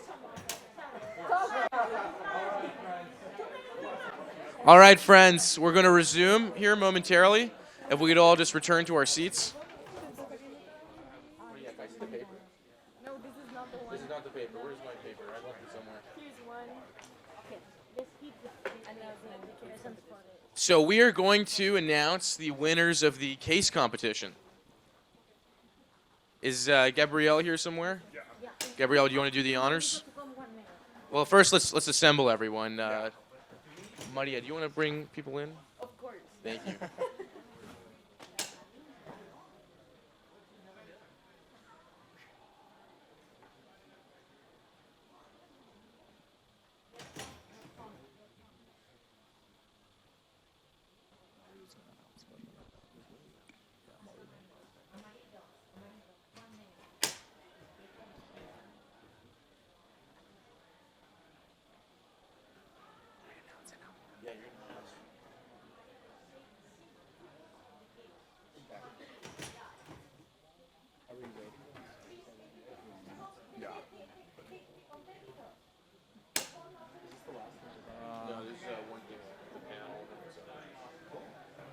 There's one more panel, then it's over. Constructive engagement.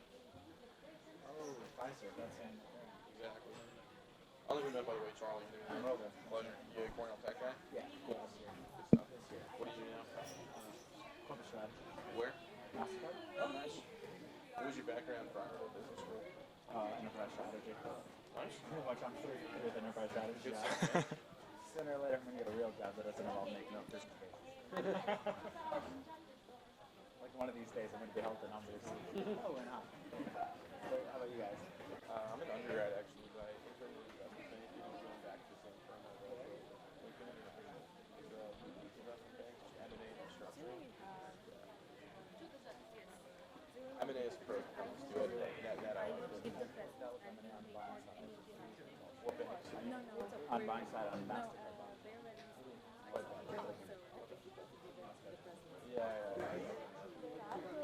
Just for buying like. Where's the wallet I gave you guys? The wallet. The wallet. There was a wallet. Yeah. A lot of stuff. Sorry. USA. They were going to announce it. I'm sorry, I forgot. But it's been safe there. Well, actually, there's so much dry powder on the sidelines right now, and valuations are so high. We're expecting to up a bit for recession. Because then you just can't deploy capital. Just to have a little bit. All right. Awesome.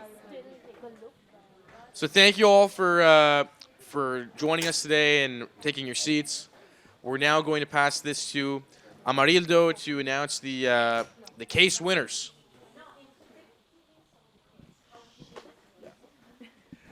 Hey guys, so we put together the case last year, and the teams did a fantastic job. So just to keep in mind, there were 15 teams that completely submitted. So all the teams today did an incredibly good job. 11 teams were eliminated, and out of the final 4, it was great to see from what we put together in the case to the reorganization that one of the teams did, to the models and expansions that some of the other ones did. Overall, it was great. So in terms of order of the top 4 of 15 teams, in 4th place, we have INSEAD.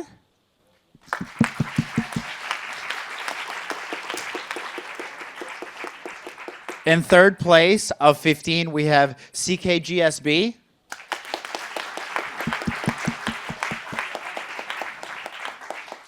In 2nd place, we have Cornell.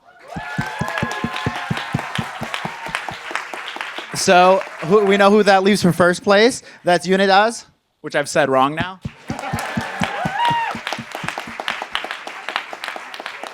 Good job, guys.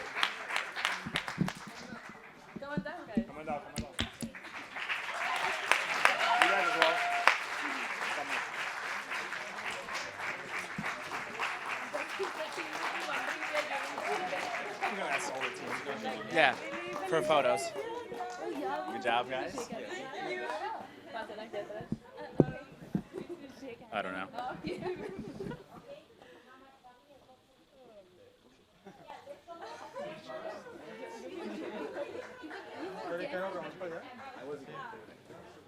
Have the judges come up with.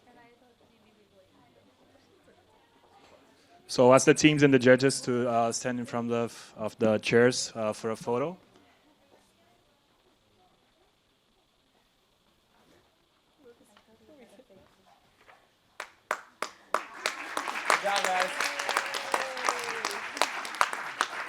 Can we have all the teams come up that participated? Yeah.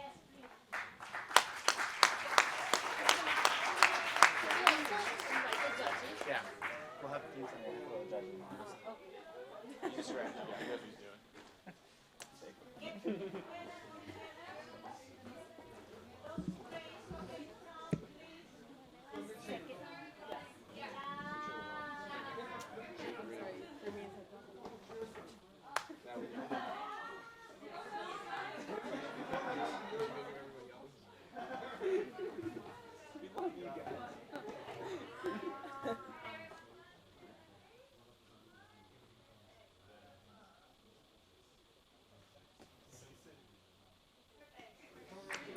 Lourdes, come up for a photo.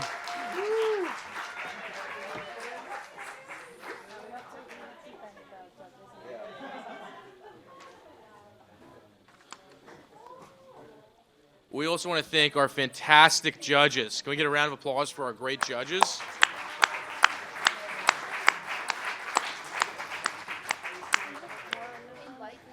Judges, if you could please come forward and receive your tokens of our appreciation.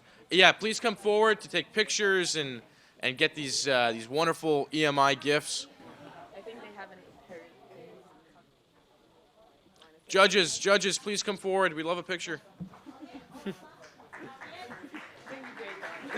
Thanks, Maria.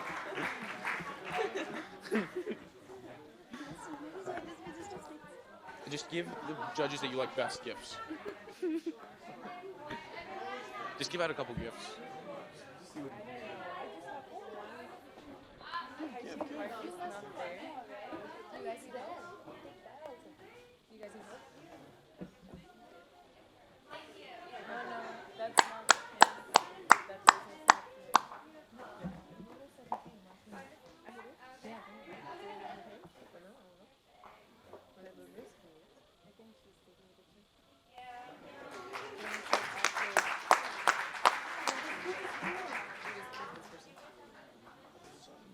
I don't know. Go give the gifts.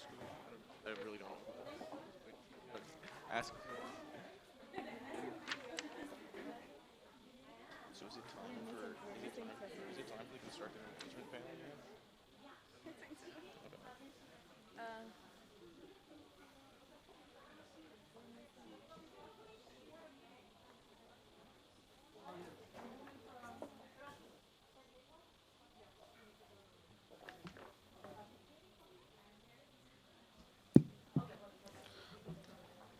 Awesome. So congratulations again to all the participants in the case.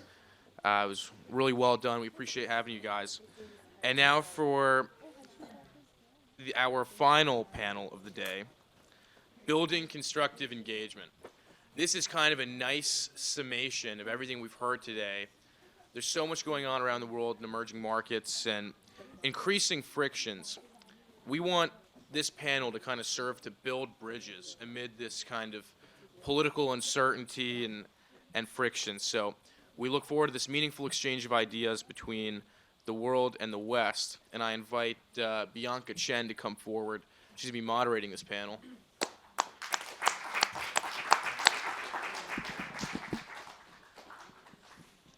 Thank you. Thank you, Charles. Ladies and gentlemen, good afternoon. So glad to be here today, and thank you so much for being so late with us, and congratulations to the winners again. And I am the CEO and founder of OX3 TV Production. We produce documentaries about technology, business, and international issues for global audiences. And before that, I worked for Thomson Reuters TV. I started my career as a financial reporter at about the best time, right before financial crisis. So I saw almost all the important events in modern financial history. And in 2015, I started this documentary company. And now our documentary is distributed in China, in the US, and in UK. And we just launched a new show Amazon Prime. It's called Next the Blockchain, and if you're interested, you should check it out. And today with us, we have Paula Kowalski. She is the head of the investor relation at COSNL.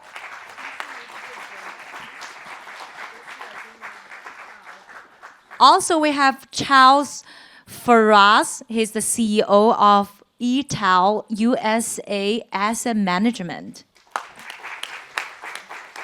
Hi, Charles. And next, let's welcome Timothy Heyman. He is the president of Franklin Templeton Asset Management from Mexico. Next, let's welcome Bryce Quinlan. He is the chief economist from Pfizer. Hi, Bryce. Finally, let's welcome Timothy Higgins. He is from Federal Reserve Bank of New York. I think not enough chairs. Okay, I can stand up. Oh, thank you. I'm short anyway, so it's okay for me to stand. Okay, so how about give us a brief introduction of yourself and what you are focusing on. Let's start with the lady.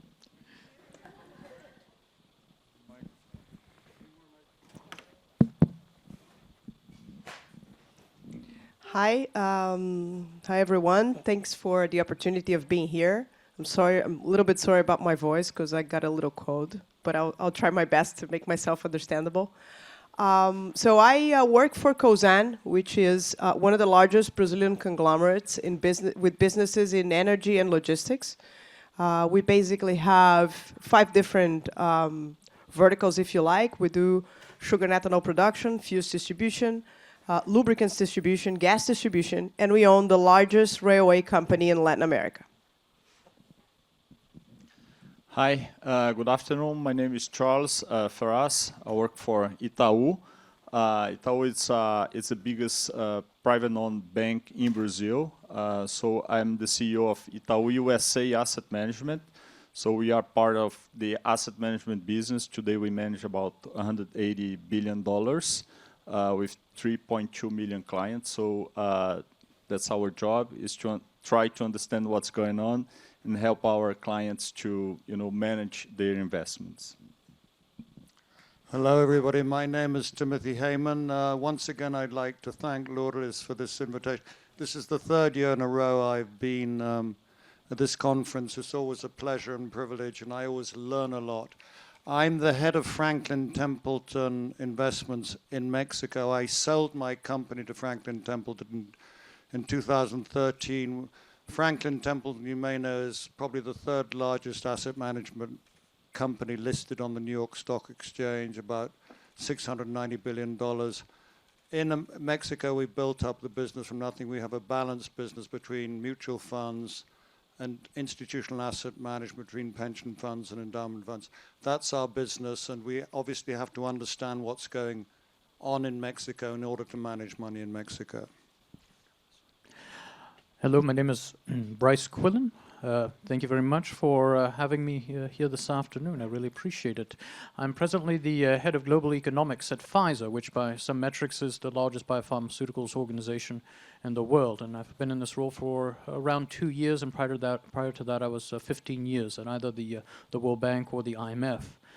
My current role, similar to my prior roles in DC, really involve taking the big picture perspective on what the global economic outlook is. Now, of course, I do that with reference to the pharmaceuticals industry, but really my role for many years has been to compare what's going on in Asia versus Latin America versus advanced economies and so forth. Hello, everybody. Timothy Higgins from the Federal Reserve Bank of New York. Thank you, Lourdes, for inviting me, and the Emerging Markets Institute for organizing this. It's an honor to be here. At the Federal Reserve, I'm in global banking policy and analysis, specifically financial stability, financial sector risk. Within that, we do a lot of ad hoc policy assessment and analysis. We're the representatives of the Federal Reserve to the Basel Committee. We're also famous for having 1/5 of the world's gold bullion, so that's an exciting perk of the job. You get to hold some if you're an employee. Looking forward to the discussion, and I'll turn it over to you. Wonderful. We have so many smart people here in the room, so we can discuss some important issues. And our topic is constructive engagement. It's a big topic. So let's talk about the big picture. So in the last couple of decades, the global economy and emerging market have changed tremendously. And moving into this year, with trade war in the background, a lot of countries are feeling the pinch if they are not in pain already. And so I'm wondering, so first, what have been achieved in the last decade? And what has the global economy environment changed because of the trade war, and how the business should adjust accordingly? Start from, maybe from you. Sure, yeah, I'll start off on this one. Before I get in trouble, I have to preface this by saying these are not necessarily the opinions of the Federal Reserve, so don't hold them accountable for anything I say. I think just looking at the central banking world in the context of trade wars and global uncertainty, you've got to focus on stability domestically, making sure that there is independence of central banks globally, in the U.S. and other countries as well. That's got to be paramount. You can only control what you can control, and so for domestic monetary authorities, there needs to be a focus on maintaining stability in their own economies and sort of doing what they can to mitigate whatever the downside risks are from those global tensions. So certainly this is a rather volatile time, but in some senses it comes at the best possible instance in history. Had we been in the midst of massive trade policy conflicts and a number of the other upheavals that are going on right now, many of which are more policy-induced than, say, economics-induced in 2009, I think we would be in worse shape.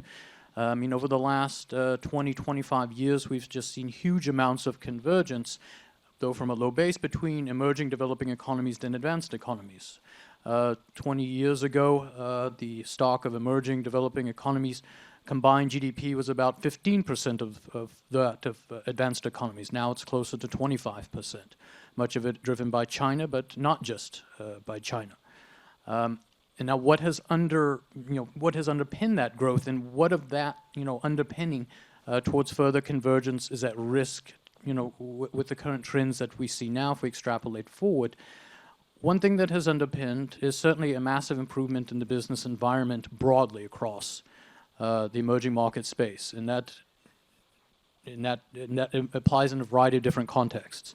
If you just look at my former employers doing business report, warts and all, the cost of starting a business has absolutely tumbled in emerging markets in the past 15, 20 years.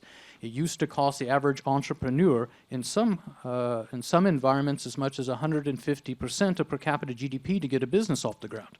Now you're looking at more at 50%. Still a lot of work to do, because if I look at advanced economies, it's more like 5%. So keeping these types of reforms, this type of progress on track is very important. The second thing I'll highlight is the importance of integrating in international trading markets, in international trade. And that, of course, speaks more directly to the sort of issues that are kind of tumultuous now. And here we've seen a huge amount of integration of emerging developing markets into, of course, the global economy. 40% of exports now originate in developing economies. 50% of those go to other developing economies, meaning South trade is about as important as South-North trade.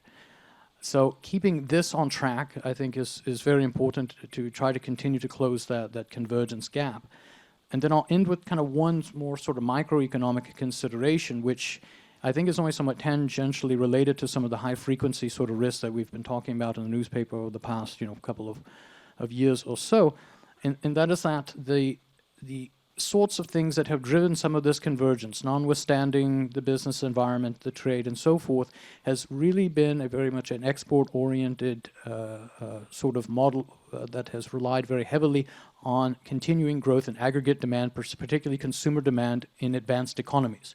But if I draw forward, with the help of demographers who have a considerably better record for forecasting than economists, aging societies, slowing growth generally, and a changing composition of what consumers in advanced economies are going to want to buy.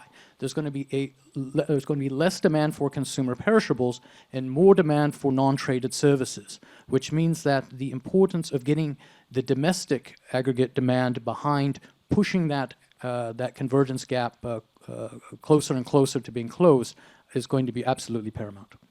Very interesting, to push the domestic market more. Tomorrow is a very important anniversary, November the 9th. I wonder how many of you remember. 30 years ago, the Berlin Wall fell. That was the beginning of the emerging markets, because it meant that the communist socialist model collapsed.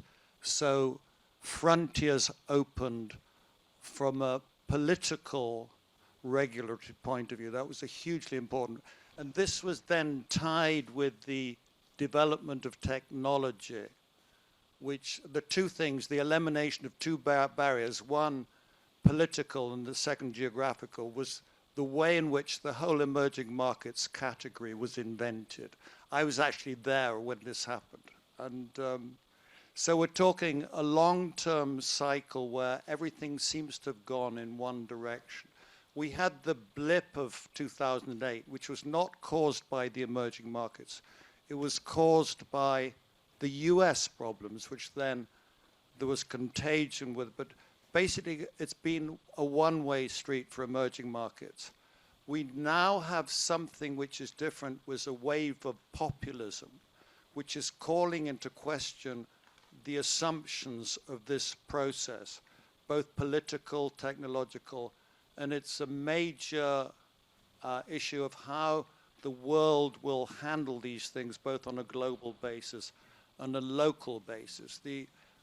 I would like to talk more about the constructive engagement question, but I think I will leave that to a next question. But basically, that's where we're at like another turning point. I think it's a very important moment, a very good time also to celebrate the 10th anniversary of I think Cornell. I think it's next year, but I think it's a major issue of the whole concept of emerging markets and the whole assumptions to do with open trade and a certain kind of politics. I think that's where we're at, and that's why this institution and what we're talking about is very important. It's been really hard, to comment this after those three. Paula, I noticed. yours is gonna be, but let me try to contribute, providing what might be a little bit different view. The way I see what's going on in trade wars, etc., and when you look at the history, when you see a dominant economy being threatened by another economy, usually you see this kind of discussion. And so I think we have something more structural going on, and the implications of this, they are very, I raised the question here for, they're a lot more intelligent than me, so so I see as something very structural and worrisome, with huge implications for businesses, for financial markets, etc. And something more, I would say, more tactical, more related to the moment that each economy lives and the political discussion, etc. But there is a structural element that we need to take into consideration when analyzing that. Of course, there are strong implications for the asset management market. So because when you look at today and the last few days, how the market is reacting to each Twitter or news about what's going on in terms of the conversation. So it's something almost by definition, we cannot predict what's going to happen in the next few days, but the market reacts to that. So the point is, in my opinion, is something more structured, and we need to figure that out, how to minimize the impact of this kind of situation in the economies, in the people, and the markets. Well, now the tough job. I would like to talk about two things, and I'm going to give more of a Brazilian perspective, because I think you guys are very, very much more equipped than I am to talk about the global perspective. But maybe that's a different angle and a different perspective that can be brought to the conversation. And then the second thing is, I'm going to quote someone that you know, because I mean, we didn't mention, but we worked together in Itaú before, so we know each other. So expectations, reality equals expectations minus, happiness equals expectation minus reality. And the reason why I'm bringing this statement here is because, I've been in the industry, then into financial markets, and then back into the industry and real world. And one of the very important lessons here is, if the real world was to change as fast as financial people think and trade, I think none of us would be here to tell the story.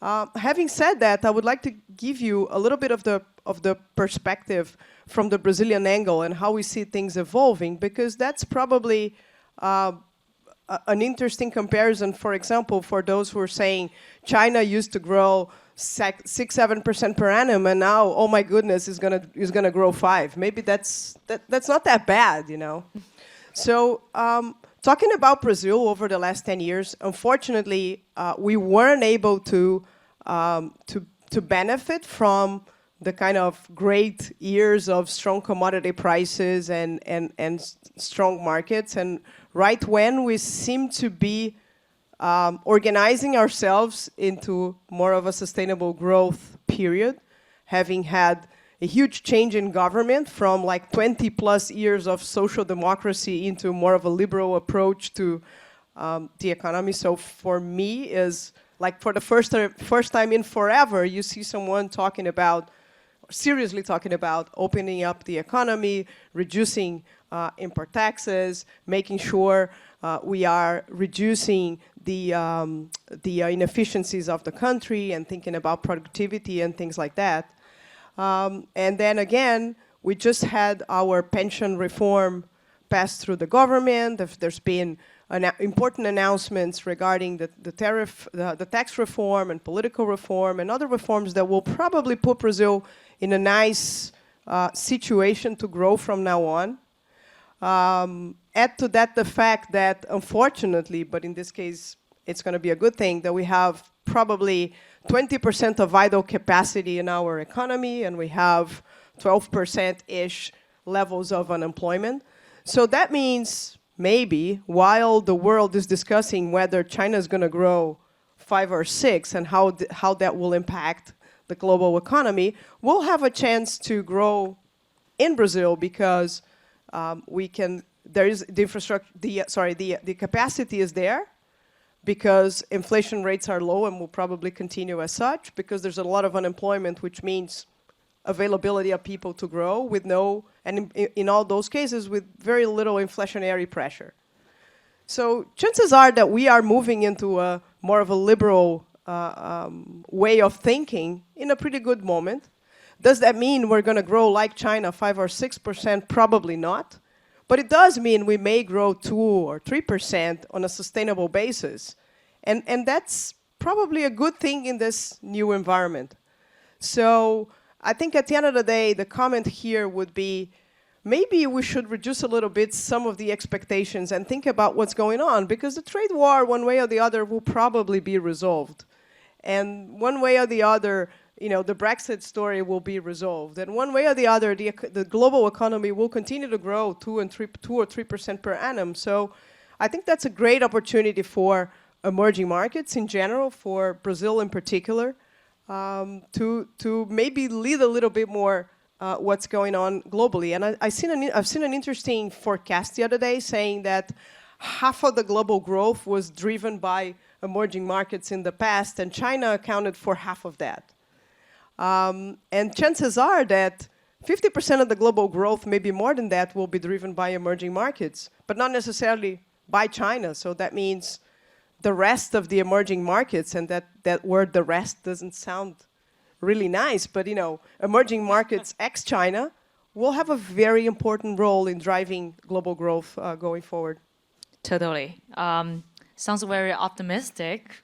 And besides trade war, I think we are surrounded by a lot of other political uncertainty. Like a lot of countries went through or are going to face election, including the US. And also, as you mentioned, Brexit might finally happen. So domestically, there are a lot of political uncertainty as well. In this kind of context, how can countries to work to engage more constructively, and how business can adjust accordingly with the domestic and global uncertainties? Whoever wants to jump on can. Oh, I think Paula has something to say. I'll take the chance of starting this time around, because I was the last. So smart move. Again, the comment is more of a local comment, because I think that's where we agree, where we bring more our opinion, right? But I think there's one of the biggest challenges that I see is the way in which governments and private investors will engage and will build an environment that allows for private investment to take more of government roles going forward. Because all those governments are, at the very end of the day, dealing with insatisfaction, dealing with, and someone made a point here about, challenges to, the kind of capital mode or more of a populist approach, right? At the end of the day, it all boils down to people's well-being and investments that are made. And I think probably one of the most important aspects that need to be tackled is how do we make sure governments do what they have to do, provide a decent business environment, regulatory framework, and so on and so forth, so that private companies can and need to jump in. And I think this is a very interesting thing that is going on in Brazil as well. And private companies will certainly take that lead. We did as a company in Brazil, even in the middle of a huge regulatory and political uncertainty. I mean, the investments we did in our railway are probably a good example.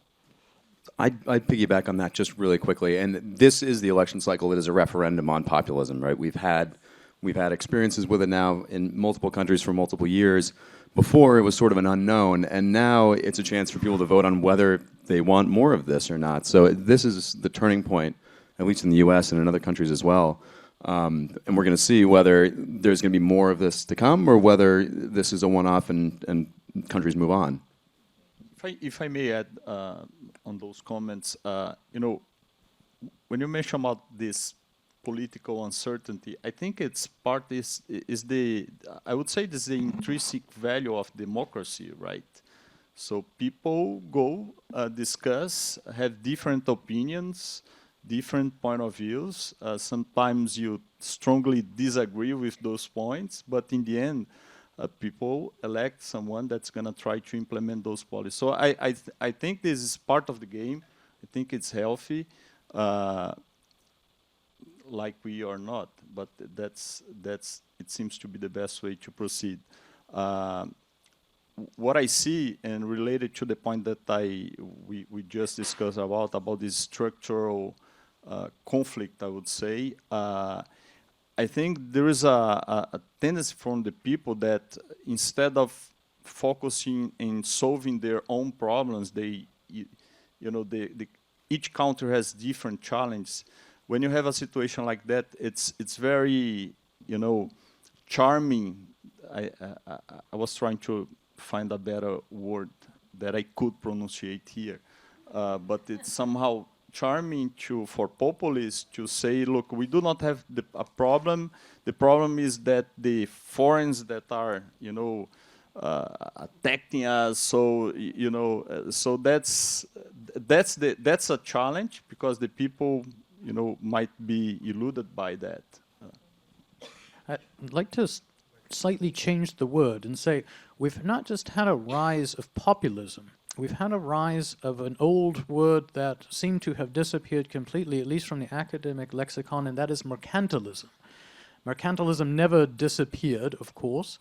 If you look at maybe the area where we have had the greatest success in liberalization, which would be in finance, there are always pockets of closure. In trade, the World Trade Organization made brilliant progress on the trade in goods, much worse in services and everything else. The European Union sat on the Common Agricultural Policy. You always had lots of exceptions. However, now mercantilism is clearly in ascendance. So I would say that the referendum coming up is on mercantilism. And on that, I actually see proponents on the left and the right, on both sides of the ballot box that voters are going to face. So the real question that I would ask is, going forward for the next stage of your careers, are you going to be faced a world that could be characterized by globalization, internationalization, all those buzzwords that are in those textbooks, or are you seeing something very fundamentally different that is yet still familiar? And I'd like to pick up on the comment that you made, which is that there is something structural going on. And this is a bit fanciful for an economist to dip into a little bit, but if you've studied political science, international relations, there was something developed a while ago, I assume it's still running around, called hegemonic stability theory. Anybody heard of that? The idea was, if you did not have one great power who was there to enforce the rules of the game and in some case bear the costs of the system being open and liberal, the system would disintegrate into disorder. The biggest problem with this theory is you only had a couple of historical examples. You had the UK, the US, and some periods in between the world wars to point to the disorder. So it wasn't a theory where you couldn't run a linear regression line through it. But it does, even without a full empirical sort of accounting for, I think it does sort of point to the structural shifts that you're referring to. We point a lot to populism as being a result of the 2008 crisis, which itself, in some senses, then piggybacked on a lot of the income inequality. But if there may be indeed some structural power shifts here that are going to make this rise of mercantilism potentially more enduring, even in the absence of proving itself more successful than the prior system in the short run. So You said we were being too optimistic. I'll throw a slightly more pessimistic bone out there. Balanced now. I think you asked the question about constructive engagement. I think you can construe engagement in two ways. One is how you react to the environment. The second is how you change the environment. So you're asking how we as business people handle the situation. So when it comes to the first kind of reacting to the environment, what I'm worried about as an asset management, I'm worried about the exchange rate, interest rates, and specific asset categories like stocks or REITs. Now, when it comes to the exchange rate in Mexico, you may or may not know we have a populist new president. And you would think that people would get very scared about some of the things he said. But in fact, what is far more important is not what he says, but the reality about Mexican interest rates, which are at 8%. And global interest rates are either negative, that's $14 trillion of world government debt at negative interest rates, or they're falling. So what that means is there's a thing called the carry trade, which you can do every day. So they're continuing to buy pesos, and the pesos actually strengthened this year. So that is entirely a global situation. And we here need to distinguish between what are the jobs we have to do is always distinguish between the global and the local. And the second thing that's gone on this year is that we are, as Mexico, actually negotiating a trade agreement with the United States and Canada. It's called the USMCA. And it may well be negotiated this year. And surprisingly for a populist president, we have a man who actually wants it to happen. So there's one asset class in Mexico which has been positively benefited by this possibility. The asset class are real estate investment trusts, which are linked with the supply chain with the United States, i.e. the auto parts manufacturer, the computer assemblers. This asset class has gone up by 47% this year. So in this very strange situation, we have a disconnect between the politics, which is a man who is populist, but average portfolios, which I happen to manage, have gone up in pesos about 15% this year, 17% in dollars. So that's how we've reacted. Now, how do we change the environment? That's the next issue of engagement. Well, clearly the only way to do it is to make our views known through the various groups with which we are concerned, to make sure that the government does the right thing. And we have, again, a curious disconnect between the financial administration, which is the head of the central bank, and the Minister of Finance, who seem to be relatively free market, rational individuals. But then you have the politicians who are saying that. But the thing is to somehow get the message through to the politicians. So that's the way we are constructively engaging in order to change our environment. If I may add to your point, maybe I could dare to say that we have kind of a similar situation in Brazil, where central bank and the finance minister are very much liberal and willing to follow that idea. The difference is that our president is arguably on the other side of the Mexican president. But the point I wanted to make is, at the end of the day, what really matters is the money flows and what makes whatever the policy is sustainable, right? Because no populist policy is sustainable. If the economy is not evolving, and if they don't have the money to do whatever they want to do. Same applies to the other side of the coin, where you arguably have a rightist guy, but with a very liberal finance minister and central bank minister. And I would actually extend that rationale to China as well, right? Because one of the reasons why China has been so successful is because they've actually adopted a pretty capitalist approach to their economy in their own way.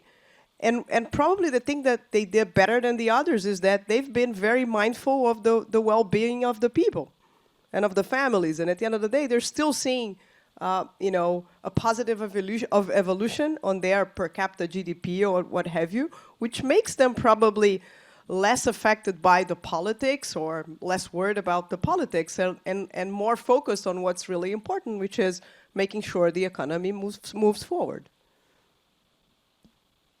That I actually really agree. Like focusing on, I think political and economy sometimes are not hand in hand. Like, they are two different issues to talk about. We have a lot of good questions, so I'm going to incorporate some of them into my next question. So you mentioned about the sustainability. I think environmental issues is important, the sustainability issue. So last week, the US officially withdrew from the Paris Climate Accord. But however, we are seeing a more and more extreme weather condition, like in Brazil, rainforest caught fire, and now California is fighting with wildfires. So a lot of things are going on, and I think environmental issues affect all human beings and all countries. So with this kind of issue, how can countries and the business work together to tackle this? And also, like, can we use some trade policy to achieve this kind of non-economic goal together? What do you guys think? And I think you're big on sustainability, so yeah, let's start on you again. Yeah, look, I will have to start by putting some numbers out, because I think some of those numbers could be, surprises to some of you in the audience. So if we start this, I mean, we can discuss the fires in Amazon for hours here, right? But I think what's important to say and to explain is that most of those fires happened in what is called the legal Amazon, which is a larger territory than what's really the Amazon biome or where the rainforest is. In that area, 84% of the forest is actually untouched. And so there's fires in the boundaries, which and the climate there is similar to what we have here in the US, the savannas, where during in our winter, which is very dry there, fires are quite common, right? And if you go deeper and look at how the environment is built there and how clever it is, you have plants whose outer cover are actually there to burn and protect the inner one, and you have plants whose development depend on some fire in the process. But the most important thing to say is that there's been a lot of confusion and probably misuse of some of the information in this process. And then the other numbers that I would like to give you is that while the US is getting away of the Paris Agreement, for instance, in Brazil we are actually surpassing some of the targets that were set there for 2030 already now as we speak. So a few interesting numbers. So we have 18% share of biofuels in our matrix. The target is 18, and we are at 17.4. When it comes to the share of renewables of the total energy matrix, we have 45%. The target is 45. We are at 45.3 already. And even if you exclude hydro generation, in the case of Brazil, people say, well, this is a gift, so you're already an advantage. So if you exclude that, the target is 28%, and we are at 32.7%. So again, and I mean, there's additional interesting information about carbon emissions and what exactly the fires effectively caused, right? So the target is 1.2 gigatons of carbon reductions. We are more than double, taking into consideration all the share of renewables. So again, that's a bit of a weird conversation when you put numbers, and you can discuss arguments, but you shouldn't fight numbers, right? And I think Brazilian numbers are there, and they're public, and they are available. So again, it's a shame all the story came out the way it did. But back to my argument about the money flows or the financial drivers. At the end of the day, there's been a lot of conversation about global warming over the last 10, 20 years, maybe until 5 years ago, pretty much constrained to academia or the ONGs and what have you. But the truth of the matter is that that things happen now, and that came kind of closer to all of us. So the fires are one example. Accidents caused by global warming are other example. So I think at the end of the day, this is getting closer to everyone's reality, and that's a good thing because people worry about things when they hit your own reality. And the other thing is, and that connects a lot to technology and everything that happened, is that maybe 10 years ago, to put a renewable project together, one would require a bunch of incentives, government incentives. And given technology, at this point in time, both wind and solar generation is probably very competitive, for instance, to gas-fired power generation. And in both cases, there's been a huge reduction in cost, whereas gas-fired has been kind of stable, let alone the fact gas prices kind of were cut by half. So again, it's the economic rationality that will prevail and allow those forms of energy to be more present in every country's energy matrix, because they just became competitive. And that's when, so you have the right signs, the people concerned about the problem because it's hitting their own life, and on the other side you have the right economic signals. So chances are that those things will move a little faster going forward. Yeah, but the main question is how to put all the countries together. I mean, Brazil is doing great, it sounds like. I mean, let me brag about it, but I think we're giving a good example. Yeah, Brazil is doing great, yeah. Yeah, I don't know. I think it's a very, I totally agree here with Paula. I think Brazil is doing, out of this noise, short-term noise, I think we are doing the work that we need to do. But talk a little bit about, the business that I run. So we are an asset management company. I think we have a very important role on this, especially now that in Brazil, we are living the lowest interest rates of our history. We believe it's going to trigger a lot of movements in the capital markets. So we believe that the investor will move from traditional fixed income government issue bonds to put more money into the economy through equities or private investments. But on this, Itaú Asset Management, we follow the PRI principles since 2008.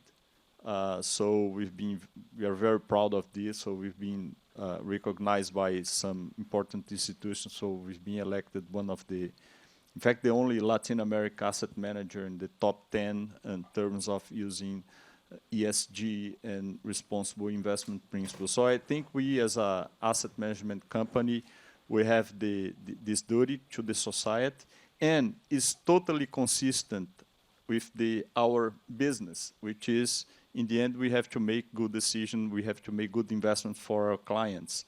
And, it's, as we incorporate those kinds of principles in our investment, decision process, we are generating a lot of good results for our clients as well. So it's totally consistent. I totally agree with Paula.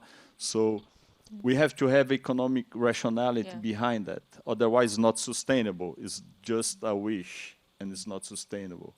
And so I'm on this, I'm very optimistic. If you look at the data, if you look at what's being discussed, I think the technology is helping a lot, So on this, I think we're gonna be in a better place. Yeah, and I would agree with that. I think the place to put your faith is the technology, the ability of people to come up with solutions with what look like raw materials now, because if you just looked at the policy side of it, I think there would be reason to be quite cynical. You highlighted numbers should be numbers. The problem is in climate change, numbers don't seem to just be numbers, which is to say there's not an epistemic community driving international climate action. Now, not everywhere, maybe not even most places, but certainly many important actors, and what I mean by that are infusing politics into the science, right? It's not as if when central bankers get together and say we need to intervene in currency markets to correct certain imbalances, by and large, if you look back in history of the last 10, 15, 20 years, maybe going back to the Plaza Agreement, look, that was an epistemic community. Central bankers looked at the numbers and they made a decision. Climate action is not like that. A lot of the international challenges that we now face, where you have negative externalities across borders, not just that, but demographics, which I talked about, migration. These are global problems that require global solutions, which is, I think, the IMF tagline now, right?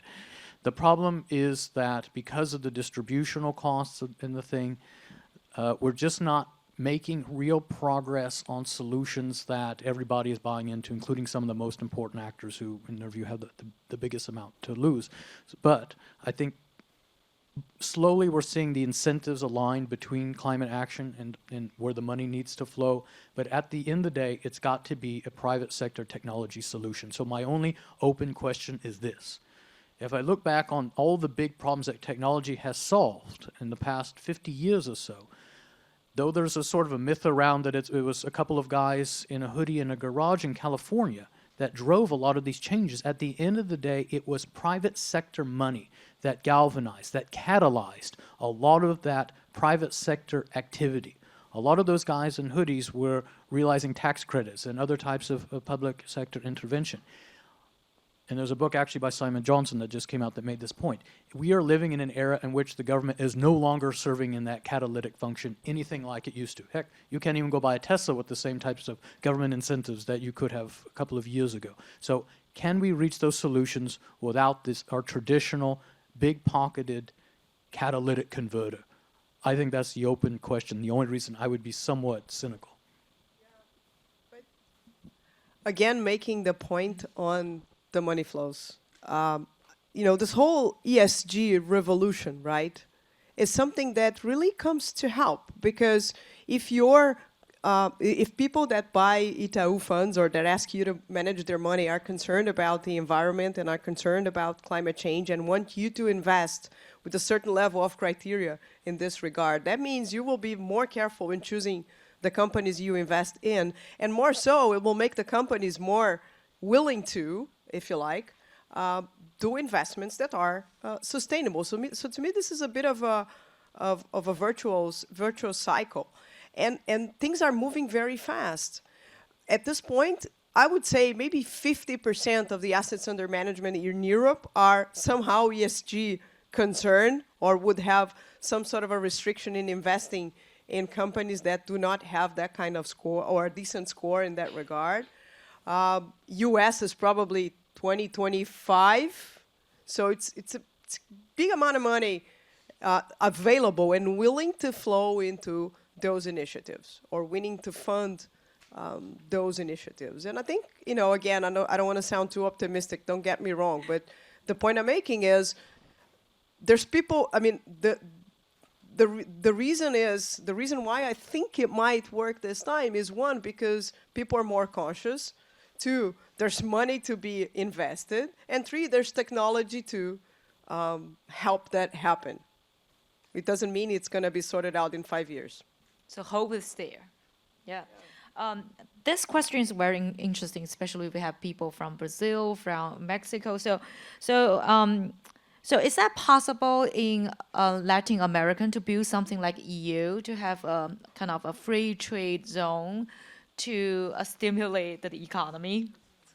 I'm not an expert, so. I talk too much.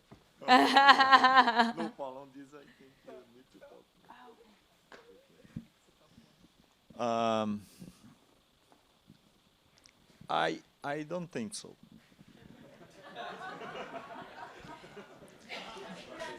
Yeah, in the end, I think that needs to be political alignment, so we need to have the right moment to do that.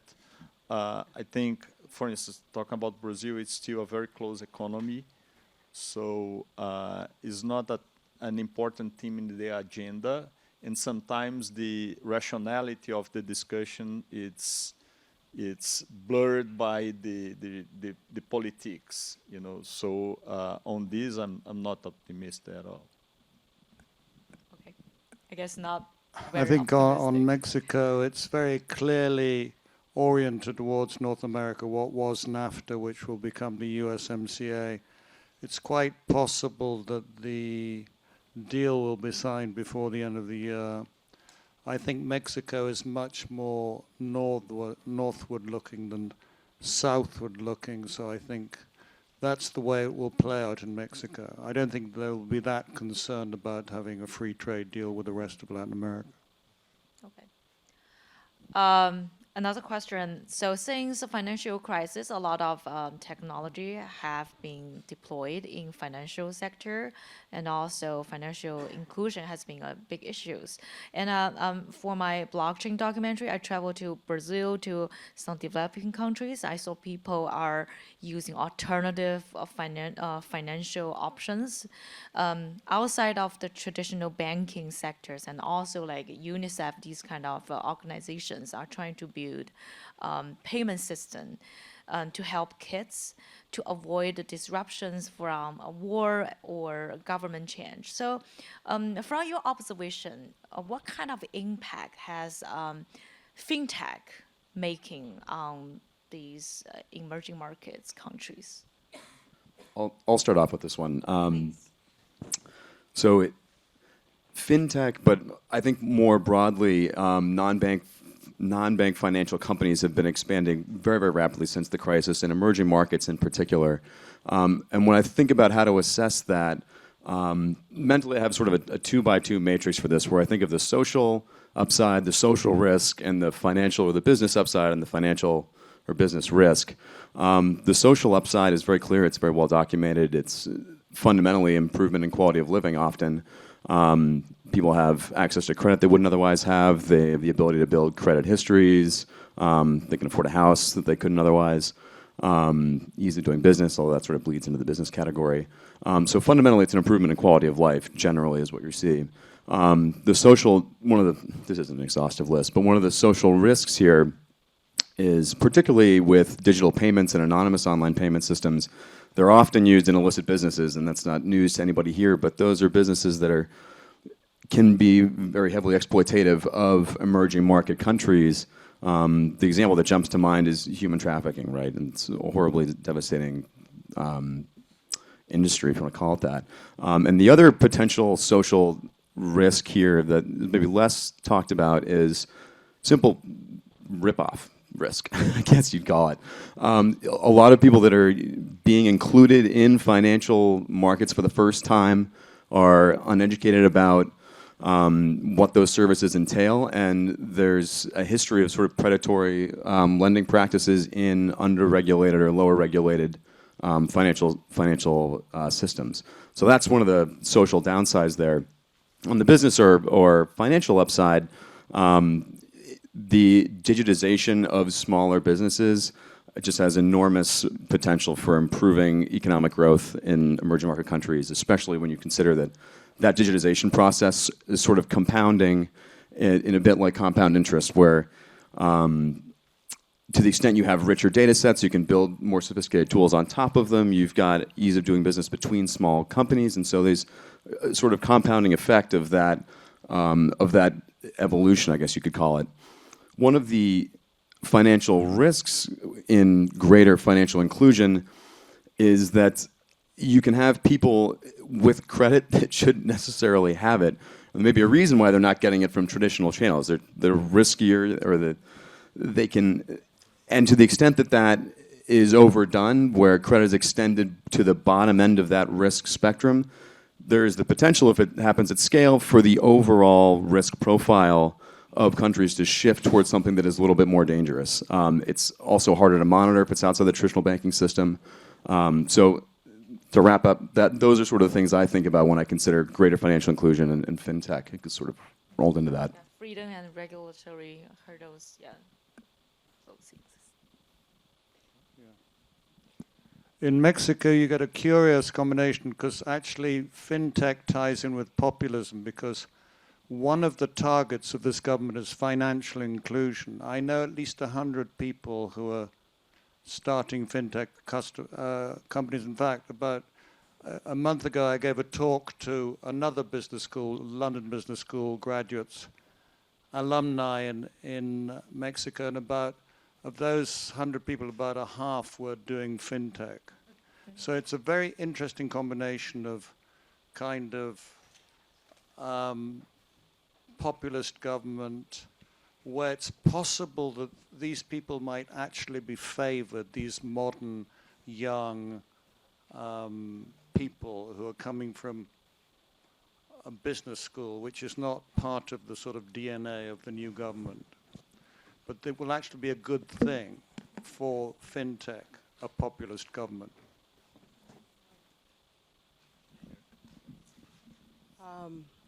Maybe this is more of a provocation than a statement, right? But maybe there's a different way to think about this issue about, the use of financial inclusion with, obscure intentions like, money laundering or robbery or whatever the points that you mentioned. Because at the end of the day, think about blockchain in particular, right? It's probably a better way to trace the money flows than the existing ones. So maybe I think there's a chance politics is again messing up with, interesting initiatives, because at the end of the day, I think the concern might be more related to controlling currency, controlling,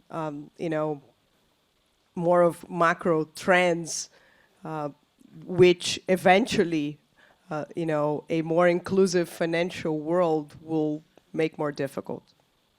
And on that note, policy is inherently lagging, right? It's reactive to developments that happen in the real world. And so I think a lot of the knee-jerk reaction of policymaking institutions is to be err toward the side of restraint in allowing certain things. And we're seeing this with Libra right now, is obviously the headline case. But not knowing the potential downside of adoption of new technologies is one of the key policy considerations here. And for that reason, I think you do get a bit of headwind from the policy world in implementing a lot of these financial technology innovations. If I may add one point here. Please. In case of Brazil, in my opinion, I think this is very important, of course, around the world. But in our case specifically, the highest impact on the inclusion is the interest rates going down.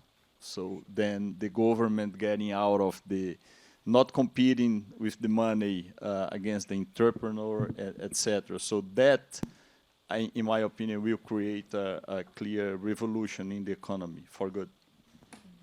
Hopefully for good. Thank you very much. Very interesting conversation. And this back. Thank you. Nice to share the panel with you. Oh, very nice to share. So a big welcome, a big thank you to our fantastic panel.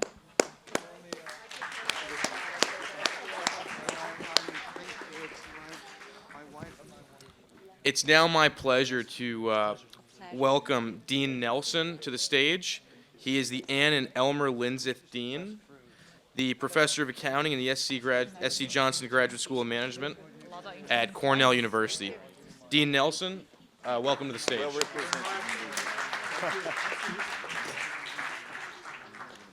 What an amazing day this has been, huh? How about to start off a round of applause for the experience that you've enjoyed today?